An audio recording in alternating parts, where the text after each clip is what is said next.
দেখতে শুনতে পাচ্ছ? রেসপন্স করো।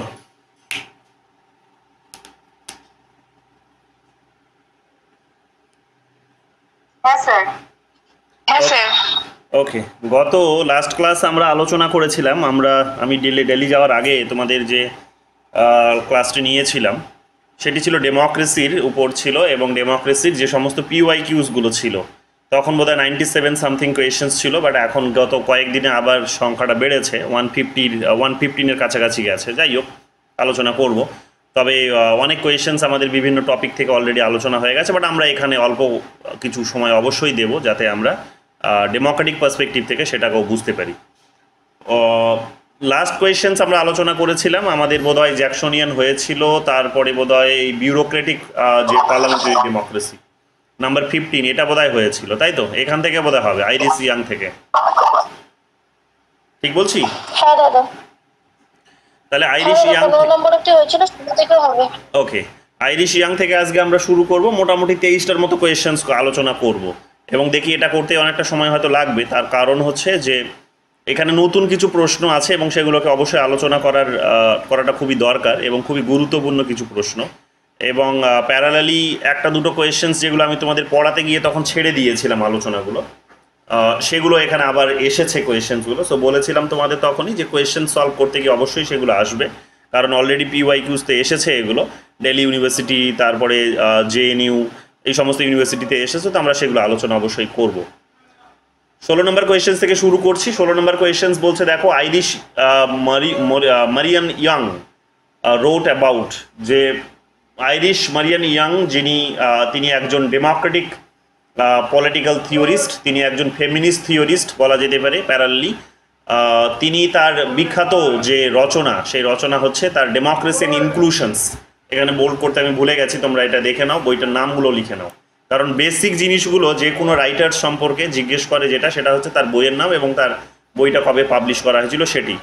তো ডেমোক্রেসি অ্যান্ড ইনক্লুশনস তার বিখ্যাত একটি বই। তিনি একজন ফেমিনিস্ট থিওরিস্ট ছিলেন, তিনি ফেমিনিজমে বিশেষ করে জোর দিয়েছিলেন ডেমোক্রেসি এবং ডেমোক্রেসির মধ্যে যে ডিফারেন্সেসগুলো আছে, ডিফারেন্স বলবো না, সোসাইটির মধ্যে যে ডিফারেন্সগুলো আছে সেই ডিফারেন্সগুলোকে কীভাবে ইনক্লুড করে, সো ডেমোক্রেসির মধ্যে কীভাবে ইনক্লুড করে ডেমোক্রেটিক যে আইডিয়া, সেই আইডিয়াটাকে কীভাবে আরও অনেক বেশি শক্তিশালী করা যেতে পারে, সেই আইডিয়াটাকে আরও কীভাবে সেখানে পার্টিসিপেটরি করা যেতে পারে, সেই আইডিয়াটিকে আরও অনেক কীভাবে ইনক্লুসিভ করা যেতে পারে, সেই ধরনেরই একটা কিন্তু তিনি থট আমাদের সামনে প্রেজেন্ট করেছিলেন।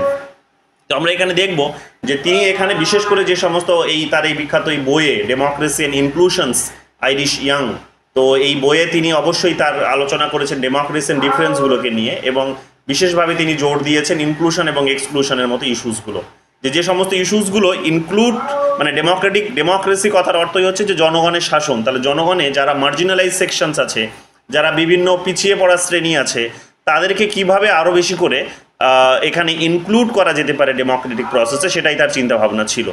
এবং সেই উদ্দেশ্যে ডেমোক্রেটিকে যে ফাংশনস করা উচিত, ডেমোক্রেটিক প্রিন্সিপালসগুলোকে যে চেঞ্জ করা উচিত, সেই দিকে তিনি নজর দিয়েছিলেন। এবং এক্সক্লুশনও কীভাবে হচ্ছে দিনের পর দিন, এমন নয় যে ডেমোক্রেসি এসেছে মানে অলওয়েজ সেখানে ডেমোক্রেসি ইনক্লুড করেই যাবে না, ডেমোক্রেসি ইটসেলফ তার একটা মেকানিজম আছে এক্সক্লুশন করার, তো সে কিন্তু এক্সক্লুড করতে পারে। যেমন টিরানি অফ মেজরিটি যে আইডিয়াটি জানো তোমরা, যে টকভিল দিয়েছেন, তো সেই সমস্ত আইডিয়াগুলোর মধ্য দিয়েও কিন্তু হতে পারে। বা ডেমোক্রেসিতে যখন একটা ডেমোক্রেটিক আইডিয়াটি যখন কনসলিডেট হয়ে পড়ে এবং সেখানে যখন এলিটোক্রেসি যখন এস্টাবলিশড হয়, তখন আমরা দেখতে পাই এক্সক্লুশন সেখানে কিন্তু হয়। বা সেখানে ডেমোক্রেসিতে জানো তোমরা জনগণের শাসনের কথা বলা হয়েছে, কিন্তু জনগণ যখন আমরা দেখতে পাবো যে ক্যাপিটালিস্ট সিস্টেমে জনগণকে কনসিডার করা হচ্ছে, তখন আলটিমেটলি এক্সক্লুশনসগুলো কিন্তু ঘটতে থাকে। যেমন এই মুহূর্তে দেখতে পাচ্ছ প্রচুর মানুষ তাদের কমিউনিকেশনস যে নেটওয়ার্ক, সেই নেটওয়ার্ক থেকে বেরিয়ে যাচ্ছে due to high rate of tariff, বা হাই রেট অর ট্যারিফ বলা যেতে পারে, যে প্রচুর দাম বাড়ানো হচ্ছে যে নেটওয়ার্ক সিস্টেমের, বা বলতে পারো যে প্যাকেজগুলো আছে ইন্টারনেটের, সেই সমস্ত। তো বুঝতেই পারছো এগুলোর উপর সেই কারণে তারা কিন্তু জোর দেয়। তো যাই হোক, এখানে আমরা দেখতে পাবো ইনক্লুশন এবং এক্সক্লুশন যে পলিটিক্স, সেটার উপরে তিনি জোর দিয়েছেন, এবং কমিউনিকেশনস অ্যাক্রস ডিফারেন্সেস, যে সোসাইটির মধ্যে যে ডিফারেন্সগুলো রয়েছে, যে বিভিন্ন গ্রুপসগুলো রয়েছে, তাদের নিজেদের যে ভ্যারাইটিস রয়েছে, তাদের উপর জোর দিয়ে কি করা, তাদের সঙ্গে একটা কমিউনিকেশনস গড়ে তুলে কি করা না, ডেমোক্রেটিক প্রিন্সিপালসটাকে তাদের মধ্যে অ্যাপ্লাই করা এবং তাদেরকে ডেমোক্রেটিক করে গড়ে তোলা, ডেমোক্রেটিক প্রিন্সিপালের মধ্যে তাদেরকে ইনকর্পোরেট করা, এটার উপরেও তিনি কিন্তু জোর দিয়েছেন। গ্রুপ রিপ্রেজেন্টেশনসের উপর তিনি জোর দিয়েছেন, যেহেতু ডাইভার্সিটিটা হচ্ছে একেবারেই বাস্তবতা, গোটা বিশ্বের মধ্যে ডাইভার্সিটিটা বাস্তবতা। আমরা সবসময় দেখি যে কোনো গভর্নমেন্ট পাওয়ারে আসার পর, বিশেষ করে আমাদের মতো ইন্ডিয়ান, আমাদের মতো ডেমোক্রেসিতে, ডাইভার্সিটিতে যেখানে ভরপুর, সেই ডেমোক্রেসিতে আমরা সবসময় কি দেখি যে কোনো গভর্নমেন্ট পাওয়ারে আসলে তারা ওয়ান নেশন অমুক, ওয়ান নেশন তমুক, ওয়ান নেশন ফালানা ঢিমখানা করতেই থাকে তারা, তাই না? কিন্তু কথাটা হচ্ছে, বাস্তবতা হচ্ছে যে ডাইভার্সিটি হচ্ছে প্রকৃতির রুল, ডাইভার্সিটি হচ্ছে প্রকৃতির, সেখানে কিন্তু ডিসিপ্লিন বা প্রিন্সিপালস বলা যেতে পারে। তাহলে সোসাইটিতে মানুষ সেই ডাইভার্সিটিগুলোকে কাল্টিভেট করে, তো সেটার উপরেই বেস করে সেখানে কিন্তু মানুষের মধ্যে ডাইভার্সনস বা ডিফারেন্সেস কিন্তু দেখা যায়, বিভিন্ন গ্রুপস দেখা যায়। তো সেই গ্রুপসগুলো তাদের নিজেদের আইডেন্টিটি, তাদের নিজেদের অটোনমিগুলোকে এখানে কিন্তু গুরুত্ব দেওয়া হয়েছে এবং সেটা তাদের যাতে অটোনমি গুরুত্ব পায়, এই কারণে তাদের রিপ্রেজেন্টেশনসের কথা বলা হয়েছে, গ্রুপ রিপ্রেজেন্টেশনস, যে প্রত্যেকটা গ্রুপ থেকে আলাদা আলাদা কি থাকবে, পার্টিসিপেশনস থাকবে, তাদের প্রতিনিধিত্ব থাকবে, সিদ্ধান্ত গ্রহণ প্রক্রিয়া, ডিসিশন মেকিং প্রসেস, গভর্নমেন্টের যে ডিসিশন মেকিং প্রসেস, সেই প্রসেসে কি থাকবে, সেখানে তাদের পার্টিসিপেশনস থাকবে। তো এই কথাগুলো সেখানে কিন্তু তিনি বলেছেন এবং এটার মধ্য দিয়ে তিনি কি করেছেন না, ইনক্লুসিভ ডেমোক্রেসির একটা আইডিয়াটিকে তিনি ত্বরান্বিত করার কাজ করেছেন। নাম্বার 4-এ এখানে যে প্রিন্সিপালসটির উপর তিনি জোর দিয়েছেন সেটা হচ্ছে operations and justice. Operations and justice, যে সোসাইটিতে বিভিন্ন ধরনের অপারেশনস আছে, বিশেষ করে বিভিন্ন ধরনের দেখবে ইকোনমিক, সোশ্যাল আছে, তো সেই সমস্ত অপারেশনসগুলোকে দূর করে সেখানে সোশ্যাল জাস্টিস এনশিওর করার উপর জোর দিয়েছেন। Social justice, social justice ensure করার একটা বড় মাপকাঠি হচ্ছে যে সেখানে কি করা, তোমরা জানো যে সেখানে রিজার্ভেশনস একটা বড়, সেখানে একটা কিন্তু মেজারমেন্ট হিসেবে কাজ করে বা একটা পলিসি হিসেবে কাজ করে, অ্যাফার্মেটিভ অ্যাকশনস যেটাকে আম্বেদকর বলেছেন। তো সেই সমস্ত ইস্যুসগুলোর উপর জোর দেওয়া এবং সেগুলো বিভিন্ন ভিত্তিতে হয়ে থাকে, যেমন এখানে বলেছে রেসের ভিত্তিতে হয়ে থাকে, সেক্সের ভিত্তিতে হয়ে থাকে, ক্লাসের ভিত্তিতে হয়ে থাকে। এই সমস্ত ডিফারেন্সগুলোর উপর বেস করে সোসাইটিতে যে ডিভিশনসগুলো আছে, যে অপারেশনসগুলো আছে, যে ইনজাস্টিসগুলো হচ্ছে, সেগুলোকে রিডিউস করা যেতে পারে এবং জাস্টিস সেই উদ্দেশ্যে কিন্তু ফাংশনস করতে পারে। তো এই উদ্দেশ্যে তিনি কি করছেন, ডেমোক্রেটিক যে তার যে আইডিয়া, সেখানে জাস্টিসকে এইরকমভাবে তিনি মূল্য দিয়েছেন। ডেলিবারেটিভ ডেমোক্রেসি, এই শব্দটি এর আগেও ক্লাসে পড়তে গিয়ে আমি তোমাদের ডিটেলসে আলোচনা করিনি, বাট আজকে আলোচনা হবে। বাট এখানেও তিনি তার এই আইডিয়ার মধ্যে ডেলিবারেটিভ ডেমোক্রেসির আইডিয়াগুলোর উপর জোর দিয়েছেন। ডিসিশন মেকিং প্রসেসে যেখানে কি হয় না, ডিবেট হয়, যেখানে ডিসকাশনস হয়, মূলত সেটাকে ডেলিবারেটিভ ডেমোক্রেসি বলা হয়, যে যেখানে ডিবেট হবে, ডিসকাশনস হবে। That is the very big example of decision making, big examples of deliberative democracy. তো এখানেও তিনি একই বিষয়গুলোর উপর জোর দিয়েছেন যে ডেমোক্রেসিতে মারপিট নয়, যেটা আমরা আমাদের ডেমোক্রেসিতে দেখতে পাই, যে নির্বাচন আসলেই লাশ পড়তে শুরু করে, উইকেট যেমন পড়ে খেলার মাঠে, সেই রকম আমাদের দেখতে পাবো আমরা যে নির্বাচন আসলে লাশ পড়তে শুরু করে। তো সে লাশের রাজনীতি নয়, এখানে তারা যেটা বলার চেষ্টা করেছেন যে ব্লাডশেড রাজনীতি নয়, ব্লাডশেড পলিটিক্স নয়, এখানে যে পলিটিক্সটা হবে সেটা হচ্ছে ডিবেটসের পলিটিক্স হবে, ডিসকাশনের পলিটিক্স হবে, সেখানে প্রত্যেকের কথা বলার স্বাধীনতা থাকবে। জন স্টুয়ার্ট মিল যেগুলো বলেছেন যে অপোনেন্টসদেরও কথা বলার স্বাধীনতা থাকবে, তাদেরও কিন্তু বাক স্বাধীনতা থাকবে, তাদেরও নিজেদের freedom of speech and expressions থাকবে, তাদেরও অপিনিয়ন্স থাকবে। সবার মধ্যে থেকে তারপর কি করতে হবে, সমস্ত অপিনিয়ন্স, ডিসকাশনস, ডিবেটের পরে আলটিমেটলি যেটা বেটার হবে, যেখানে মেজরিটি যেটাকে চুজ করবে সেটাকে তখন কিন্তু ডিসিশন মেকিং প্রসেসে নিয়ে আসতে হবে। তারপরে যেটার উপর গুরুত্ব দেওয়া হয়েছে সেটা হচ্ছে এখানে স্ট্রাকচারাল ইনইকুয়ালিটি, যে কাঠামোগত একটা বৈষম্য আছে। কাঠামোগত বৈষম্য তোমরা জানো, যে তোমরা এর আগেও তোমাদের একাধিকবার আমি কাঠামো শব্দটিকে উচ্চারণ করেছি, মূলত পিসি স্টাডিজের থিঙ্কার্সকে কোট করতে গিয়ে। পিসি স্টাডিজের যিনি ফাদার ছিলেন জোহান গালতুং, তো জোহান গালতুংকে এখানে কোট করতে গিয়ে বিভিন্ন সময় স্ট্রাকচারাল ইনইকুয়ালিটিজের কথা বলেছি। তো সেটা তো গ্লোবাল পার্সপেক্টিভে, কিন্তু লোকাল লেভেলে আমরা যদি দেখি বা ন্যাশনাল লেভেলে যদি দেখি, আমরা স্টেট লেভেলে যদি দেখি, তাহলে দেখতে পাবো যে আমাদের স্টেটের ভেতরে বিভিন্ন রকমভাবে কি আছে, কাঠামোগত বৈষম্য আছে। কাঠামোগত বৈষম্যগুলো কীরকম, যেমন পুরুষকে বেশি অগ্রাধিকার দেওয়া হয়েছে, হ্যাঁ, পুরুষকে অগ্রাধিকার দেওয়া হয়েছে, যে একজন মেয়ে বিবাহ হওয়ার পর সেখানে কি করবে, যে সে ছেলেটির সঙ্গে চলে যাবে তার বাড়িতে। আবার দেখো মেয়েটি যখন গর্ভবতী হচ্ছে, তখন সেই মেয়েটিকে বাবার বাড়িতে পাঠিয়ে দেওয়া হচ্ছে। হ্যাঁ, যখন আশ্বিন কার্তিক মাস আসছে, তখন দেখবে ভাদ্র মাস আসছে, তখন দেখবে মেয়েটিকে বাবার বাড়িতে পাঠিয়ে দেওয়া হচ্ছে। বিভিন্ন রকমভাবে তোমরা দেখবে যে মহিলাদেরকে এই সোশ্যাল ম্যারেজ নামক ইনস্টিটিউশনসটার মধ্য দিয়ে বৈষম্যের শিকারে বৈষম্যের মুখে ফেলে দেওয়া হচ্ছে। তো তাকে এই ধরনের বৈষম্যগুলোকে তাকে কিন্তু ফেস করতে হয়। তো এটা তো গেল একটা জেন্ডারের পার্সপেক্টিভ থেকে, যেটা হচ্ছে আমাদের হয়তো সেখানে ম্যানেজ নামক ইনস্টিটিউশনসের মধ্য দিয়ে প্র্যাকটিস হয়। এছাড়াও তোমরা ক্লাসের কনসেপ্টের মধ্য দিয়ে দেখতে পাবে, ক্লাসের কনসেপ্টের মধ্য দিয়েও তোমরা দেখতে পাবে যে সেখানে যারা ক্যাপিটালিস্ট ক্লাস তাদের প্রোডাকশানের হচ্ছে তাদের যে ক্যাপিটালিস্ট যে ভ্যালুস, সেই ভ্যালুসটা অনেক বেশি, যেটাকে সারপ্লাস ভ্যালু বলছি আমরা। সারপ্লাস ভ্যালুসটা তার বেশি অনেক, যেখানে লেবার ক্লাসের কিন্তু সেই সারপ্লাস ভ্যালুটা এতটা থাকে না যতটা ওদের থাকে। তো ওদের পার্সেন্টেজটা যতটা থাকে এদের পার্সেন্টেজটা ততটা থাকে না। তো এটা তো একটা ইনইকুয়ালিটিস আমরা দেখতে পাবো, যে এটা কাঠামোর মধ্যেই নিহিত আছে। এটা তো গেলো ক্লাসের পার্সপেক্টিভ থেকে। যদি আমরা কাস্টের পার্সপেক্টিভ থেকে দেখি তাহলে আমরা দেখতে পাবো কাস্টের মধ্যে ইকুয়ালিটিকে প্র্যাকটিস করা হয়নি, ইনইকুয়ালিটিকে প্র্যাকটিস করা হচ্ছে। ইনইকুয়ালিটিকে কীরকমভাবে হায়ারার্কি তৈরি করা হয়েছে তোমরা জানো, হায়ারার্কি তৈরি করা হয়েছে ব্রাহ্মণ, ক্ষত্রিয়, বৈশ্য, শূদ্র। যে উপর দিকে যারা আছে ব্রাহ্মণ, তাদেরকে সেখানে কিন্তু ইন্টেলেকচুয়াল ক্লাস হিসেবে কনসিডার করা হয়েছে এবং তাদেরকে এক প্রকার গার্জিয়ান ক্লাস হিসেবে, তাদেরকে অ্যাডভাইসার হিসেবে তাদেরকে কনসিডার করা হয়েছে এবং স্বাভাবিকভাবেই তাদের উপর গুরুত্ব বেশি দেওয়া হয়েছে এবং সেটার মধ্যেও আবার প্যাট্রিয়ার্কি আছে। তো এইরকমভাবে আমরা দেখতে পাবো যে তোমরা ক্লাস বলো, কাস্ট বলো, ইভেন রিলিজিয়ন বলো, জেন্ডার বলো, সমস্ত দিক থেকে তোমরা দেখতে পাবে যে কি আছে, একটা সোসাইটি যখন আমাদের গঠন হচ্ছে সেই গঠনের মধ্যেই আমরা দেখতে পাবো, গঠনের উপাদানগুলোর মধ্যেই আমরা দেখতে পাবো যে সেখানে কি আছে, একটা বৈষম্য তৈরি করে রাখা হয়েছে, স্ট্যাবলিশ করা হয়েছে। তো এই সমস্ত বিষয়গুলোর তিনি কিন্তু বিরোধিতা করেছেন এবং বলেছেন এগুলোর মধ্যে ডেমোক্রেটিক প্রিন্সিপালসগুলোকে পুশ করতে হবে। আনটিল অ্যান্ড আনলেস এই ডেমোক্রেটিক প্রিন্সিপালসগুলোকে পুশ করা যাচ্ছে ততক্ষণ পর্যন্ত মানুষের বা ডেমোক্রেসিকে সঠিক অর্থে ডেমোক্রেসি বলা কখনো সম্ভব নয়, ডেমোক্রেসিকে সঠিক অর্থে প্র্যাকটিস করা সম্ভব নয়। তো ডেমোক্রেসিকে যদি প্র্যাকটিস করতে হয় তাহলে এই সমস্ত বিষয়গুলোর উপর অবশ্যই জোর দিতে হবে। তো এই পয়েন্টসগুলো একটু ভালো করে মনে রেখো। আইরিশ ইয়াংয়ের কথা যখন মনে আসবে, নাম জানতে চাইবে, তখন আশা করি তোমাদের এই পয়েন্টসগুলো মনে পড়বে। এবং বইটার নাম আমি এখানে বোল্ড করতে ভুলে গেছি, বইটার নাম এখানে তোমরা ভালো করে নোট করে নাও, কারণ বেসিক যখনই আমি তোমাদের বলি পরীক্ষার আগে বেসিক কোয়েশনসগুলোর উপর জোর দেবে, তখন তার মানেই হচ্ছে এটাই যে থিঙ্কার্সের নাম পড়তে হবে এবং তার লেখা বইয়ের নাম পড়তে হবে, তার লেখা বইয়ের নামগুলো সিকোয়েন্সে পড়তে হবে, তার লেখা বইগুলো কত সালে পাবলিশ হয়েছে সেগুলো মনে রাখতে হবে এবং কোথাও কোনো যদি টার্মিনোলজি তিনি দিয়েছেন সেটা মনে রাখতে হবে। যেমন এখানে যে টার্মিনোলজিটা আমরা পেলাম সেটা হচ্ছে democracy and difference, democracy, inclusion, exclusions, communications across differences, এই সমস্ত বিষয়গুলোর উপর জোর দিতে হবে। ঠিক আছে? তো ফেমিনিস্ট একজন থিওরিস্ট, তিনি ডেমোক্রেসিকে তিনি ফেমিনিজমে প্র্যাকটিস করার কথা বলেছেন। তো এই পয়েন্টসগুলো সেখানে তিনি কিন্তু তুলে ধরেছেন। তো এটা তোমাদের আইরিশ ইয়াং সম্পর্কে একটা ছোট্ট আমি তোমাদের একটা বিবৃতি দিয়ে দিলাম, একটা স্টেটমেন্ট দিয়ে দিলাম, এগুলো একটু মনে রেখো। ঠিক আছে? 17 নম্বর কোয়েশ্চেন্সে চলে আসো। 17 নম্বর কোয়েশ্চেন্স কি বলছে? 17 নম্বর কোয়েশ্চেন বলছে which of the following is the feature of consociational democracy. Consociational ডেমোক্রেসিটা কি আগে এটা বুঝতে হবে।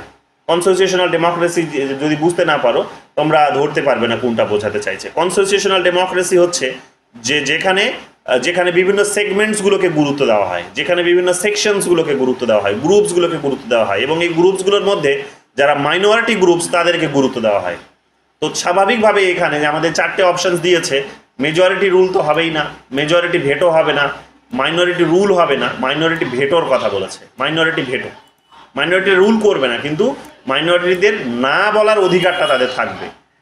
মাইনরিটি রুল করবে না, কারণ কনসোসিয়েশনাল যখন বলবে তখন সকলেরই গণতন্ত্রের কথা বলেছে, সবাই মিলে যে গণতন্ত্র, সেই গণতন্ত্রের কথা বলা হচ্ছে। বল। বলছি দাদা, মাইনরিটি রুল আর মাইনরিটি ভেটো এই দুটোর মধ্যে পার্থক্য কি?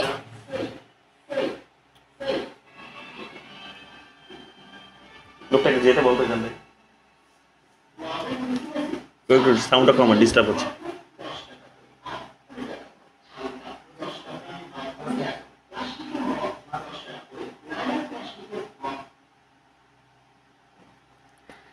তো এখানে আমরা কি দেখতে পাবো, তুমি যে প্রশ্নটি করলে যে মাইনরিটি রুল মানে হচ্ছে যারা সংখ্যায় মাইনরিটি তারা শাসন করবে। যেমন হচ্ছে এলিটোক্রেসি, যেটাকে আমরা বলি যে এলিটরা কি হয়, সংখ্যায় কম হয়, ছোট হয়, অল্প হয়, তো তারা রুল করে। তো তারা রুল করে মানে কি, তাদের একটা হেজিমনি থাকে বলে তারা রুল করে। তো তারা একটা মাইনরিটি রুল আমরা বলতে পারি সেটা। কিন্তু এখানে মাইনরিটিদেরকে আমরা কি দেখতে পাই, মাইনরিটি বলতে বোঝানো হচ্ছে এখানে মেজরিটির এগেনস্টে যে মাইনরিটি, যাদের প্রভাবটা কম তাদের কথা বলা হচ্ছে। যাদের প্রভাব বেশি তাদের কথা নয়, প্রভাবটা যাদের কম সোসাইটিতে তাদের কথা বলা হচ্ছে। তো তাদেরও না বলার অধিকার থাকবে। ভেটো কথার অর্থ কি? ভেটো কথার অর্থে যে না বাচক অর্থে আমরা এটাকে ব্যবহার করি। তো না বলার অধিকার তাদের থাকবে, অর্থাৎ তাদের নিজেদের অপিনিয়ন্স নিজেদের মতো করে তারা কিন্তু চাপিয়ে দিতে পারে বা তারা কিন্তু এক্সপ্রেস করতে পারে, ওটার কথা বলা হচ্ছে এখানে। তাহলে কনসোসিয়েশনাল ডেমোক্রেসিতে আমরা কি দেখতে পাবো আমরা যে এখানে একটা মোটামুটি সকলকে নিয়ে একটা গণতন্ত্রের কথা বলা হচ্ছে, সকলকে নিয়ে গ্র্যান্ড কোয়ালিশনস যেটাকে বলা হয়। যেমন দেখবে বিভিন্ন সময় তৈরি হয়েছিল, যেমন ধরে নাও যে 1977-এ যেটা আমাদের তৈরি হয়েছিল, তারপরে 1996-এ, 1997-এ, 8-এ, এই যে সময়গুলোতে তৈরি হয়েছে, 2014-এ, ঠিক আছে, এই 2014-এ বলবো না, 2004-এ, 2009-এ, এবং এই মুহূর্তে তোমরা দেখবে যে ডেমোক্রেসি তৈরি হয়েছে খানিকটা, সেটা বলা যেতে পারে কি না এখন বিজেপি পাওয়ারে এসেছে, সেখানে তাদের নিজেদের একক সিঙ্গেল মেজরিটি নেই, তাদের যায় তারা এখন ওই নীতিশ নাইডুর উপরে কিন্তু, এবং আরও অনেক ছোট ছোট পলিটিক্যাল পার্টিসগুলোর একটা কোয়ালিশনস তৈরি হয়েছে। তো তোমরা জানো 12-13টা পার্টি মিলে সেখানে একটা কোয়ালিশনস তৈরি হয়েছে। তো এটাকে বলা হচ্ছে যে ছোট ছোট যারা গ্রুপস আছে, মাইনরিটি যারা, তাদেরকে নিয়েও এখানে কি হবে, সরকার গঠন করা হবে। তো ওটাই বলছে গ্র্যান্ড কোয়ালিশনস হবে। তো গ্র্যান্ড কোয়ালিশনস এখানে হয়েছে, যদিও আমাদের দেশে আবার এই গ্র্যান্ড কোয়ালিশনের কনসেপ্টটাও আর অনেক বড়। কেন? কারণ এত বেশি ডাইভার্সিটি আছে যে সেখানে স্বাভাবিকভাবেই একদিকে গ্র্যান্ড কোয়ালিশনস হলে অন্যদিকে আর একটা বড় গ্র্যান্ড কোয়ালিশনস কিন্তু অটোমেটিক তৈরি হয়ে যায়। যেটা দেখতে পাচ্ছ যে অপোজিশনে যারা আছে তারাও কিন্তু সংখ্যাটা কম নয়। তো যাই হোক, বড় বড় দেশ হলো যেখানে দেখবে একদিকে খুবই বড় পরিমাণে মেজরিটি থাকে, অন্যদিকে মাইনরিটিদের সংখ্যাটা, যেমন এই মুহূর্তে যেটা ইয়ের কথা বলা যেতে পারে, এই মুহূর্তে যেটা ব্রিটেনের পার্লামেন্টের কথা বলা যেতে পারে, কালকেই রেজাল্ট দিয়েছে, তোমরা দেখেছো, কালকে বা পরশু দিন। তো সেখানে তোমাদের ক্লাস নিচ্ছিলাম, ওই দিনই রেজাল্ট দিয়েছে, আমার জানা ছিল না রেজাল্ট কবে দেবে। তো বিকেলবেলা নাগাদ সেখানে তাদের রেজাল্ট পাবলিশ হয়েছে, দেখেছো তোমরা, তাদের ভোটের রেজাল্ট এসেছে, সেখানে দেখেছো তোমরা যে লেবার পার্টি পাওয়ারে এসেছে। এবং তোমাদের আমি ধারণাগুলো বলছিলাম লেবার পার্টি আসলে কি হবে, বা লেবার পার্টি আসার সম্ভাবনা প্রবল। তো দেখো সেগুলো কিন্তু মিলে গেল, মানে আমি খবর দেখিনি, তোমাদের পড়ানোর পর খবরটা পড়ছি আমি দ্য হিন্দুতে, তারপর জানতে পারছি যে এইগুলো হয়েছে। তো দেখো যেগুলো বলেছি সেগুলো সবই প্রায় এক কথায় মিলে গেল। যাই হোক, তো এখানে আমরা দেখতে পাবো কি যে এই ধরনের একটা কনসোসিয়েশনাল ডেমোক্রেসি তৈরি হচ্ছে, যেখানে গ্র্যান্ড কোয়ালিশনস হবে, বিভিন্ন সেকশনসগুলোকে নিয়ে একটা সরকার গঠন হবে। বলো স্যার, মানে ঋষি সুনাকের যখন পিরিয়ডটা ছিল, তো ওটা কি আমরা ক্যাপিটালিস্ট পিরিয়ড বলি, যেটা এখন অ্যান্টি ক্যাপিটালিস্ট যেটা ওয়ে বলছেন, সেটা কি কনজারভেটিভসরা অলওয়েজ কনজারভেটিভ। তো পড়ালাম না তোমাদের কনজারভেটিজম পড়ালাম, এডমন্ড বার্গ পড়িয়েছিলাম, মনে পড়ছে? তো এডমন্ড বার্গ কে ছিলেন? একজন ক্যাপিটালিস্ট ছিলেন, একজন অভিজাত, ক্যাপিটালিস্ট বলবো না, সেই সময় শব্দটিকে বলা হতো অ্যারিস্টোক্র্যাট, একজন অ্যারিস্টোক্র্যাট ছিলেন, তাই না? তো অ্যারিস্টোক্র্যাট থাকার ফলে তিনি ক্যাপিটালিস্ট সিস্টেমটাকে প্রোটেক্ট করার কথা বলেছিলেন। এই কারণে যখনই ফ্রেঞ্চ রেভলিউশনের মতো রেভলিউশনস ঘটছে, তিনি তখন সেটা নিন্দা করছেন, তিনি সেটা তখন সমালোচনা করছেন। তিনি বলছেন যে এটা হচ্ছে কিন্তু সিস্টেমটিকে খারাপের দিকে নিয়ে যাচ্ছে, ফ্রেঞ্চ রেভলিউশনস কোনো অর্থেই এখানে ডেমোক্রেসিকে এস্টাবলিশ করতে পারবে না। যদিও সেটা হয়নি, কিন্তু খুব কম সময়ের জন্য হয়নি, কিন্তু লং রানে তো হয়েছে, একটা বড় নিদর্শন তৈরি করে দিয়েছিল। বাট তিনি সেটা মানতে চাননি। তিনি কি বললেন যে না, এটা আলটিমেটলি কি করে না, একটা দেশের যে নিজের যে ইতিহাস, তার যে রুট, সেটাকে নষ্ট করে দেয়। তো এই রুটের তিনি এখানে এক্সকিউজ দিয়ে আলটিমেটলি কি করলেন, ক্যাপিটালিস্ট সিস্টেমটাকে প্রোটেক্ট করার চেষ্টা করলেন। তো ক্যাপিটালিস্ট সিস্টেমটাকে প্রোটেক্ট করার চেষ্টা করলেন, তাহলে এই কনজারভেটিভ পার্টিই দেখবে সেই আইডিওলজিরই কিন্তু এখানে রিপ্রেজেন্টেশনস করে, প্রতিনিধিত্ব করে, এটা আমরা দেখতে পাবো। তো এখানে তারা ওই ক্যাপিটালিজমসটাকেই প্রমোট করার কাজটা করে। কিন্তু labour party on the other side, তুমি দেখবে যে বিশ্বের বিভিন্ন দেশগুলো যারা ওই ব্রিটেনের কলোনি হিসেবে কনসিডার হতো, তারা যখন স্বাধীনতা পেয়েছে, তার স্বাধীনতার পেছনে বড় গুরুত্বপূর্ণ অবদান ছিল কিন্তু লেবার পার্টি, ইনক্লুডিং ইন্ডিয়ার স্বাধীনতা পাওয়ার একটা বড় কারণ হচ্ছে কিন্তু লেবার পার্টি। 1945-এ সেকেন্ড ওয়ার্ল্ড ওয়ারের পরে তারা পাওয়ারে আসছে এবং তারা আমাদেরকে স্বাধীনতা দিতে বাধ্য হচ্ছে, তাই না? মানে দিচ্ছে তারা। তো স্বাধীনতা ঘোষণাপত্রে তারা সই করতে বাধ্য হচ্ছে, এক প্রকার সেই ধরনের আইন নিয়ে আসছে তারা ব্রিটেনের পার্লামেন্টে ভারতীয় স্বাধীনতা আইন নিয়ে আসছে, তাই না? তো ব্রিটেন লেবার পার্টির একটা গুরুত্বপূর্ণ অবদান ছিল। তো তারা এই ধরনের ডাইভার্সিটিগুলোকে প্র্যাকটিস করে, তারা এই ধরনের স্বাধীনতার কনসেপ্টগুলোকে প্র্যাকটিস করে, মানুষের অপিনিয়ন্সকে তারা প্র্যাকটিস করে, প্রত্যেকটা জাতির নিজেকে শাসন করার অধিকার থাকা উচিত, সেই সমস্ত বিষয়গুলোকে শাসন করে, যেটা অ্যান্টি ক্যাপিটালিস্ট একটা মেন্টালিটিকে শো করে। বোঝা গেছে? তো লেবার পার্টি দেখবে এইরকম ভাবে সেই সময় কি করেছে না, বিশ্বের বিভিন্ন দেশগুলোকে স্বাধীনতা দিতে সাহায্য করেছে। তো এগুলো আমরা কিন্তু সেই সময় দেখতে পাবো। যাই হোক, তো ওটাই এখানে তোমরা দেখবে যখন কনসোসিয়েশনাল বলা হচ্ছে, তখন ধরে নেবে এক প্রকার সমস্ত পলিটিক্যাল পার্টিসগুলোর কথা বলা হচ্ছে, গ্রুপগুলোর কথা বলা হচ্ছে, তাদের একটা গ্র্যান্ড কোয়ালিশনের কথা বলা হচ্ছে, অর্থাৎ মহা একটা বলা যেতে পারে যে কোয়ালিশনস কথার অর্থ কি, জোট, মহাজোটের কথা বলা হচ্ছে। তো সেই জোটকে এখানে কি করা হচ্ছে, জোট আলটিমেটলি রান করবে। তো ডেমোক্রেসি তো সেটাই না, এই কারণে দেখবে একজন থিঙ্কার্স, বোধ আমি নামটা ভুলছি, তিনি বলেছিলেন যে ভারতবর্ষে প্রথম যদি প্রকৃত অর্থে গণতন্ত্রের যদি নিদর্শন দেখা গেছে তাহলে সেই নিদর্শনটা ছিল 1977। কেন? তার কারণ অনেকগুলো ছোট ছোট পলিটিক্যাল পার্টিস মিলে তখন কিন্তু ওই সিঙ্গেল পলিটিক্যাল পার্টি রুল সিস্টেমকে অপোজ করে তারা কিন্তু সরকার এস্টাবলিশ করেছিল।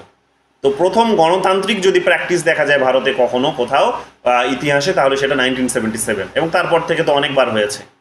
তো এই বিষয়গুলোকে সেখানে কিন্তু তারা জোর দেওয়ার কথা বলে যে সকলে মিলে শাসন করবে। তো এইরকমভাবে প্রত্যেকটা গ্রুপের কি থাকবে, প্রপোর্শনাল রিপ্রেজেন্টেশনস থাকবে।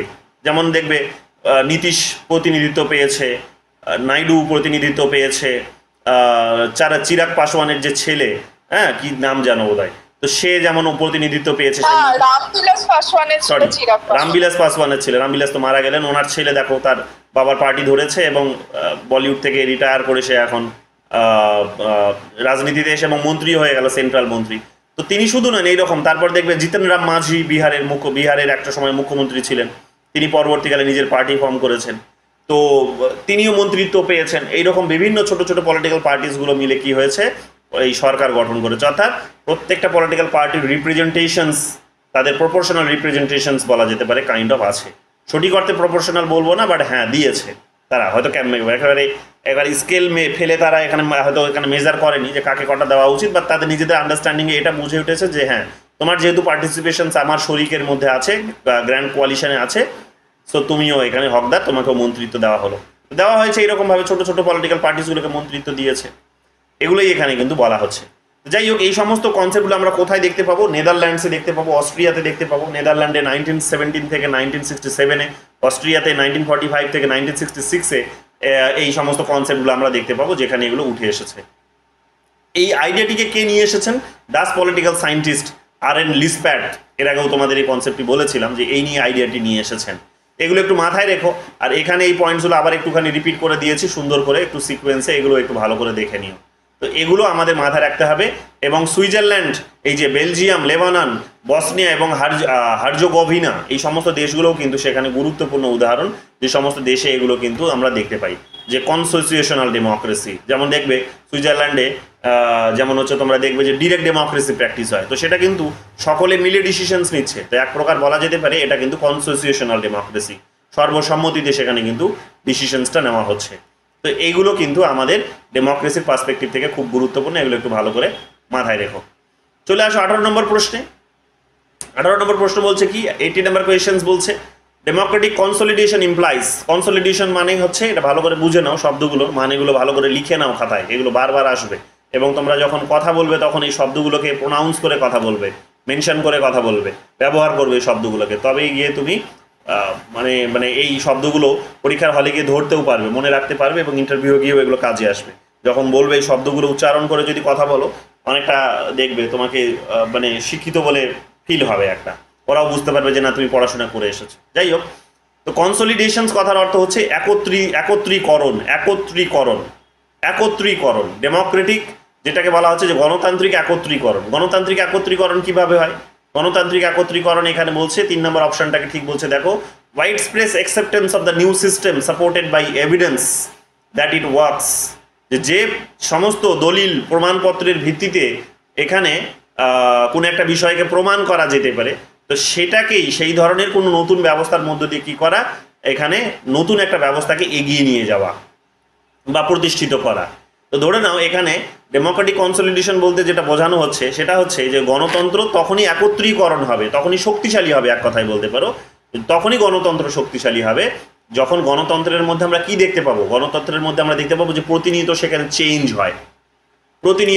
চেঞ্জ হয়, এবং সেই নতুন নতুন চেঞ্জগুলোকে নতুন নতুন প্রমাণ দিয়ে সেগুলোকে, বা নতুন নতুন কিছু হয়তো ইস্যুস দিয়ে সেগুলোকে হয়তো প্রমাণিত করা যায়। যেমন ধরে নাও এই মুহূর্তে যে আমাদের গণতন্ত্র শক্তিশালী হবে কি হবে না, এই ধরনের একটা প্রশ্ন যদি তোমাকে করা হয়, বা একত্রীকরণ হবে কি হবে না, এটা যদি তোমাকে প্রশ্ন করা হয়, তাহলে তোমার উত্তর নিশ্চয়ই এটা হবে যে হ্যাঁ স্যার হবে। কিভাবে হবে? না হবে যদি যারা মার্জিনালাইজ সেকশনস আছে তাদেরকে যদি এখানে কনসলিডেট করা হয়, তাদেরকে যদি এখানে ইনক্লুড করা হয়, যেটাকে ইনক্লুসিভ ডেমোক্রেসির আইডিয়া বলা হচ্ছে। তো ইনক্লুসিভ পলিটিক্সটা যদি হয় তাহলে কি হবে, গণতন্ত্র একত্রীকরণ হবে, অর্থাৎ জমাট বাঁধবে গণতন্ত্র। নইলে কি হবে, সে কি হবে, নাহলে হয়তো উবে চলে যাবে। হ্যাঁ, মানে হয়তো একটা প্রেশার বা ফ্রিজে যদি আমরা কোনো কিছু দিয়ে একটা প্রেশার ক্রিয়েট করি, মানে ফ্রিজে যখন আমরা কোনো কিছু রাখি তরল জাতীয়, তখন সেটার মধ্যে যখন প্রেশার পড়ে তখন কি হয়, সেটা একত্রিত হয়, অর্থাৎ বরফে পরিণত হয়ে যায় ধরো জলটা। যখন প্রেশারটা লুজ হয়ে যাবে তখন কি হবে, তখনই সে ওখান থেকে একটা বড় আকার ধারণ করবে, হয়তো সেটা আর ওই কঠিন অবস্থায় থাকবে না, একটা সহজ সরল অবস্থায় চলে আসবে। তো এটাকে যদি তোমাকে কঠিন অবস্থায় নিয়ে যেতে হয়, বাস্তবিক একটা রূপ দিতে হয় যেটা তুমি চাইছো, তাহলে বাইরে থেকে প্রেশার ক্রিয়েট করতে হবে। প্রেশারটা বাইরে থেকে সবসময় একটা কিন্তু ক্রিয়েশনস হয়, থাকে একটা প্রেশার। কারা করে, যারা মার্জিনালাইজ সেকশনস আছে তারা কি করে, তারা তাদের এই না পাওয়ার দাবি দাওয়াগুলো বা যেগুলো পায়নি, যারা যেগুলো চাইছে, তাদের নিজেদের বিভিন্ন ডিমান্ডসগুলো তারা সবসময় কী করে, ইনপুট করতে থাকে পলিটিক্যাল সিস্টেমের মধ্যে। এই ইনপুটগুলো যদি আউটপুটে পরিণত না হয়, আলটিমেটলি কিন্তু সিস্টেম বা ডেমোক্রেসি ধরে রাখা যাবে না, ডেমোক্রেসি কিন্তু ভেঙে পড়ে। এর বিভিন্ন সময় তোমরা বিভিন্ন দেশে দেখেছো, টিউনিশিয়ার একটা বড় উদাহরণ, যে ডেমোক্রেটিক একটা কান্ট্রিজ ধীরে ধীরে অথরিটেরিয়ান রিজিমের দিকে চলে গেল। তারপরে আমরা দেখতে পাবো সেটা আবার একটা বড় আন্দোলন হয়ে আবার ডেমোক্রেসিকে তারা ফিরিয়ে নিয়ে আসার চেষ্টা করলো। ঠিক এই ধরনের ঘটনাগুলো কিন্তু এখানে বলা যেতে পারে। বলো কি বলছো? স্যার, ইনক্লুসিভ ডেমোক্রেসির সাথে যেটা কনস্টিটিউশনাল ডেমোক্রেসি বললেন, তার পার্থক্যটা কোথায়? দুটোই তো মার্জিনালাইজড গ্রুপকে মানে উঠে আনার কথা বলছে। হ্যাঁ, পার্থক্য নেই তো এখানে, আমি তো ওটার মধ্যেই তো মানে দুটোই একই তো। আমি তো তোমাকে কনস্টিটিউশনাল ডেমোক্রেসির মধ্যেই ইনক্লুসিভনেসটা পড়ালাম। আচ্ছা, তো এখানে আমরা কি দেখতে পাবো, যে ডেমোক্রেটিক কনসলিডেশনসের কথা বলা হচ্ছে এখানে, যে গণতন্ত্রকে শক্তিশালী করার কথা যদি বলে, একত্রীকরণ করার কথা বলো, তাহলে গণতন্ত্রকে কি করতে হবে, স্থায়িত্ব করতে হবে, তার একটা ডিউরেবিলিটি থাকবে। এমন হবে না যে গণতন্ত্র কি হবে, যে গণতন্ত্র এই একবার প্রতিষ্ঠিত হয়ে গেছে মানে তারপরে আর কোনো ইলেকশনস হচ্ছে না সেখানে, না সেই রকম হবে না। সে 5 বছর পর সেখানে ইলেকশনস হবে, হ্যাঁ, এবং লং রানে সেটা কিন্তু এগিয়ে যাবে। এই বিষয়গুলো। দ্বিতীয় হচ্ছে কি, ইনস্টিটিউশনালাইজেশন অফ ডেমোক্রেটিক নর্মস, যে ডেমোক্রেটিক যে প্রিন্সিপালসগুলো আছে সেগুলো প্রাতিষ্ঠানিক রূপ দিতে হবে। প্রাতিষ্ঠানিক রূপ মানে যে 5 বছর পর ইলেকশনস, যদি প্রথমবার আমরা ভেবেছিলাম যে 5 বছর পর ইলেকশনস হবে, তাহলে এটা প্রাতিষ্ঠানিক রূপ দিতে হবে এরকমভাবে যে এরপরে যতবারই ইলেকশনস হবে 5 বছরই অন্তর ইলেকশনস হবে। এটা যেন আর নতুন করে বারবার আন্দোলন করে যাতে না চাইতে হয়, না যাতে এটা করতে হয়, এটা বারবার এই জিনিসটাই করতে হবে। তো এই ধরনের বিষয়গুলো, হ্যাঁ, এই ধরনের বিষয়গুলোকে কি করতে হবে, ইনস্টিটিউশনাল ফ্রেমওয়ার্ক দিতে হবে, ইনস্টিটিউশনের মধ্যে এস্টাবলিশ করতে হবে। ব্রড সাপোর্ট অফ ডেমোক্রেসির কথা বলা হচ্ছে। ব্রড সাপোর্ট অফ ডেমোক্রেসি মানে কি, সবসময় যে ডেমোক্রেসিকে মানুষ সাপোর্ট করবে, সিভিল সোসাইটি যে অর্গানাইজেশনসগুলো আছে, সেই অর্গানাইজেশনসগুলো, এখানে পলিটিক্যাল পার্টিসগুলো, জনগণ, তার প্রত্যেকে কি করবে না, ডেমোক্রেটিক যে সমস্ত ভ্যালুসগুলো আছে বা সিস্টেমসগুলো আছে সেগুলোকে তারা সমর্থন করবে। কীরকমভাবে সমর্থন করবে না, তারা ইলেকশনসের মধ্যে দিয়ে সমর্থন করবে, সেগুলোকে চর্চা করার মধ্যে দিয়ে সমর্থন করবে, তারা এগুলো নিয়ে ডিবেট করবে, আলোচনা করবে। এই সমস্ত বিষয়গুলোর মধ্যে দিয়ে কী করবে না, ডেমোক্রেসিকে তারা সমর্থন করবে। তবে ডেমোক্রেসিকে সমর্থন করা মানে এই নয় যে সেটা তার ভালো বিষয়টিকে শুধু দেখবে আর খারাপ বিষয়টিকে দেখবে না। না, জেএনইউর স্টুডেন্টদের মতো, যাদবপুরের স্টুডেন্টদের মতো হয়তো সরকার কোনো ভুল কিছু করলে এই সমস্ত ছাত্রদের মতো হয়তো আন্দোলনও করতে হবে। তো সিভিল সোসাইটি অনেক সময় আন্দোলন করে, আমরা দেখেছি বড় ধরনের আন্দোলন করে, সরকারের পলিসির সেখানে নিন্দা করে। তো এগুলো আমরা এখানে দেখতে পাবো। এফেক্টিভ গভর্নেন্সের কথা বলা হচ্ছে। এফেক্টিভ গভর্নেন্স, যে সরকারকেও একেবারে কী করতে হবে, কার্যকরী করে তুলতে হবে, সরকারকে কার্যকরী করে তুলতে হবে। এফেক্টিভ গভর্নেন্সের কথা বলা হচ্ছে, সরকারকে কার্যকরী করে তুলতে হবে। তো সরকারকে কার্যকরী করে তোলার পলিসি একটাই, যে সেখানে জনগণের জন্য পাবলিক গুডস সার্ভিস এগুলো ইনশিওর করতে হবে, অর্থাৎ গুড গভর্নেন্স যেটাকে আমরা বলে আসছি এখন নতুন কনসেপ্টে। তো জনগণের যে বিভিন্ন রাইটসগুলো আছে সেগুলোকে প্রোটেক্ট করতে হবে, তাদের যে ফ্রিডম আছে সেটাকে ইনশিওর করতে হবে। তো এই সমস্ত বিষয়গুলোর কথা বলা হচ্ছে। এবং প্যারালেলি সোশ্যাল জাস্টিস, যেটা একটা প্রতিনিয়ত একটা বলা যেতে পারে যে একটা কন্টিনিউয়াল প্রসেস বলা যেতে পারে, একটা সবসময় থাকবে, এটা একটা পারপিচুয়াল প্রসেস বলা যেতে পারে, যে অলওয়েজ আমাকে সোশ্যাল জাস্টিস ইনশিওর করতে হবে। কারণ সোশ্যাল জাস্টিস মানে তুমি আজকে ইনশিওর করলে আর 10 বছর পর গিয়ে প্রয়োজন পড়বে না তা নয়, প্যারামিটার্স বদলে যায়। কিছু মানুষ দেখবে ইনক্লুসিভ পলিটিক্সের মধ্যেই দেখবে এক্সক্লুড হয়ে যাচ্ছে, তাদেরকে আবার ইনক্লুড করতে হবে। তো এইরকমভাবে পারপিচুয়াল প্রসেসে তাদের কী করতে হবে, তাদেরকে এইরকমভাবে ইনক্লুড করতে হবে। তো এইভাবে গভর্নেন্স সিস্টেম এফেক্টিভ হয়ে উঠবে, অর্থাৎ সোশ্যাল জাস্টিস ইনশিওর করার মধ্য দিয়ে। তো এই কারণে দেখবে সোশ্যাল জাস্টিসের কনসেপ্টগুলো আজ থেকে, বা জাস্টিসের কনসেপ্ট আজ থেকে আর আলোচনা হচ্ছে না, সেই এনশিয়েন্ট পিরিয়ড থেকে আমরা জাস্টিসের আলোচনা করে আসছি। কোথায় না, এই প্লেটো অ্যারিস্টটলের সময়কাল থেকে, সক্রেটিসের সময়কাল থেকে এখনও এসে জন রলস, অমর্ত্য সেনের মতো মানুষরা সোশ্যাল জাস্টিসের মতো ইস্যুসগুলোকে তারা কিন্তু আলোচনা করছে। তো এগুলো আমাদের মাথায় রাখতে হবে। কনফ্লিক্ট রেজলিউশনস ম্যানেজমেন্ট বা মেকানিজম, কনফ্লিক্ট রেজলিউশন অর্থাৎ দ্বন্দ্ব যদি ঘটে তাহলে সেই দ্বন্দ্বের ইমিডিয়েট সমাধান করতে হবে। ইউনিট 10-এ তোমাদের এগুলো গিয়ে পড়াবো বা পড়েছো তোমরা বোধহয়, অনেকে যারা শুরু থেকে ক্লাস করেছো তারা জানো যে কনফ্লিক্ট রেজলিউশন মেকানিজমের জন্য আমাদের দেখবে গ্রিভান্স রিড্রেসালস তৈরি করা হয়েছে।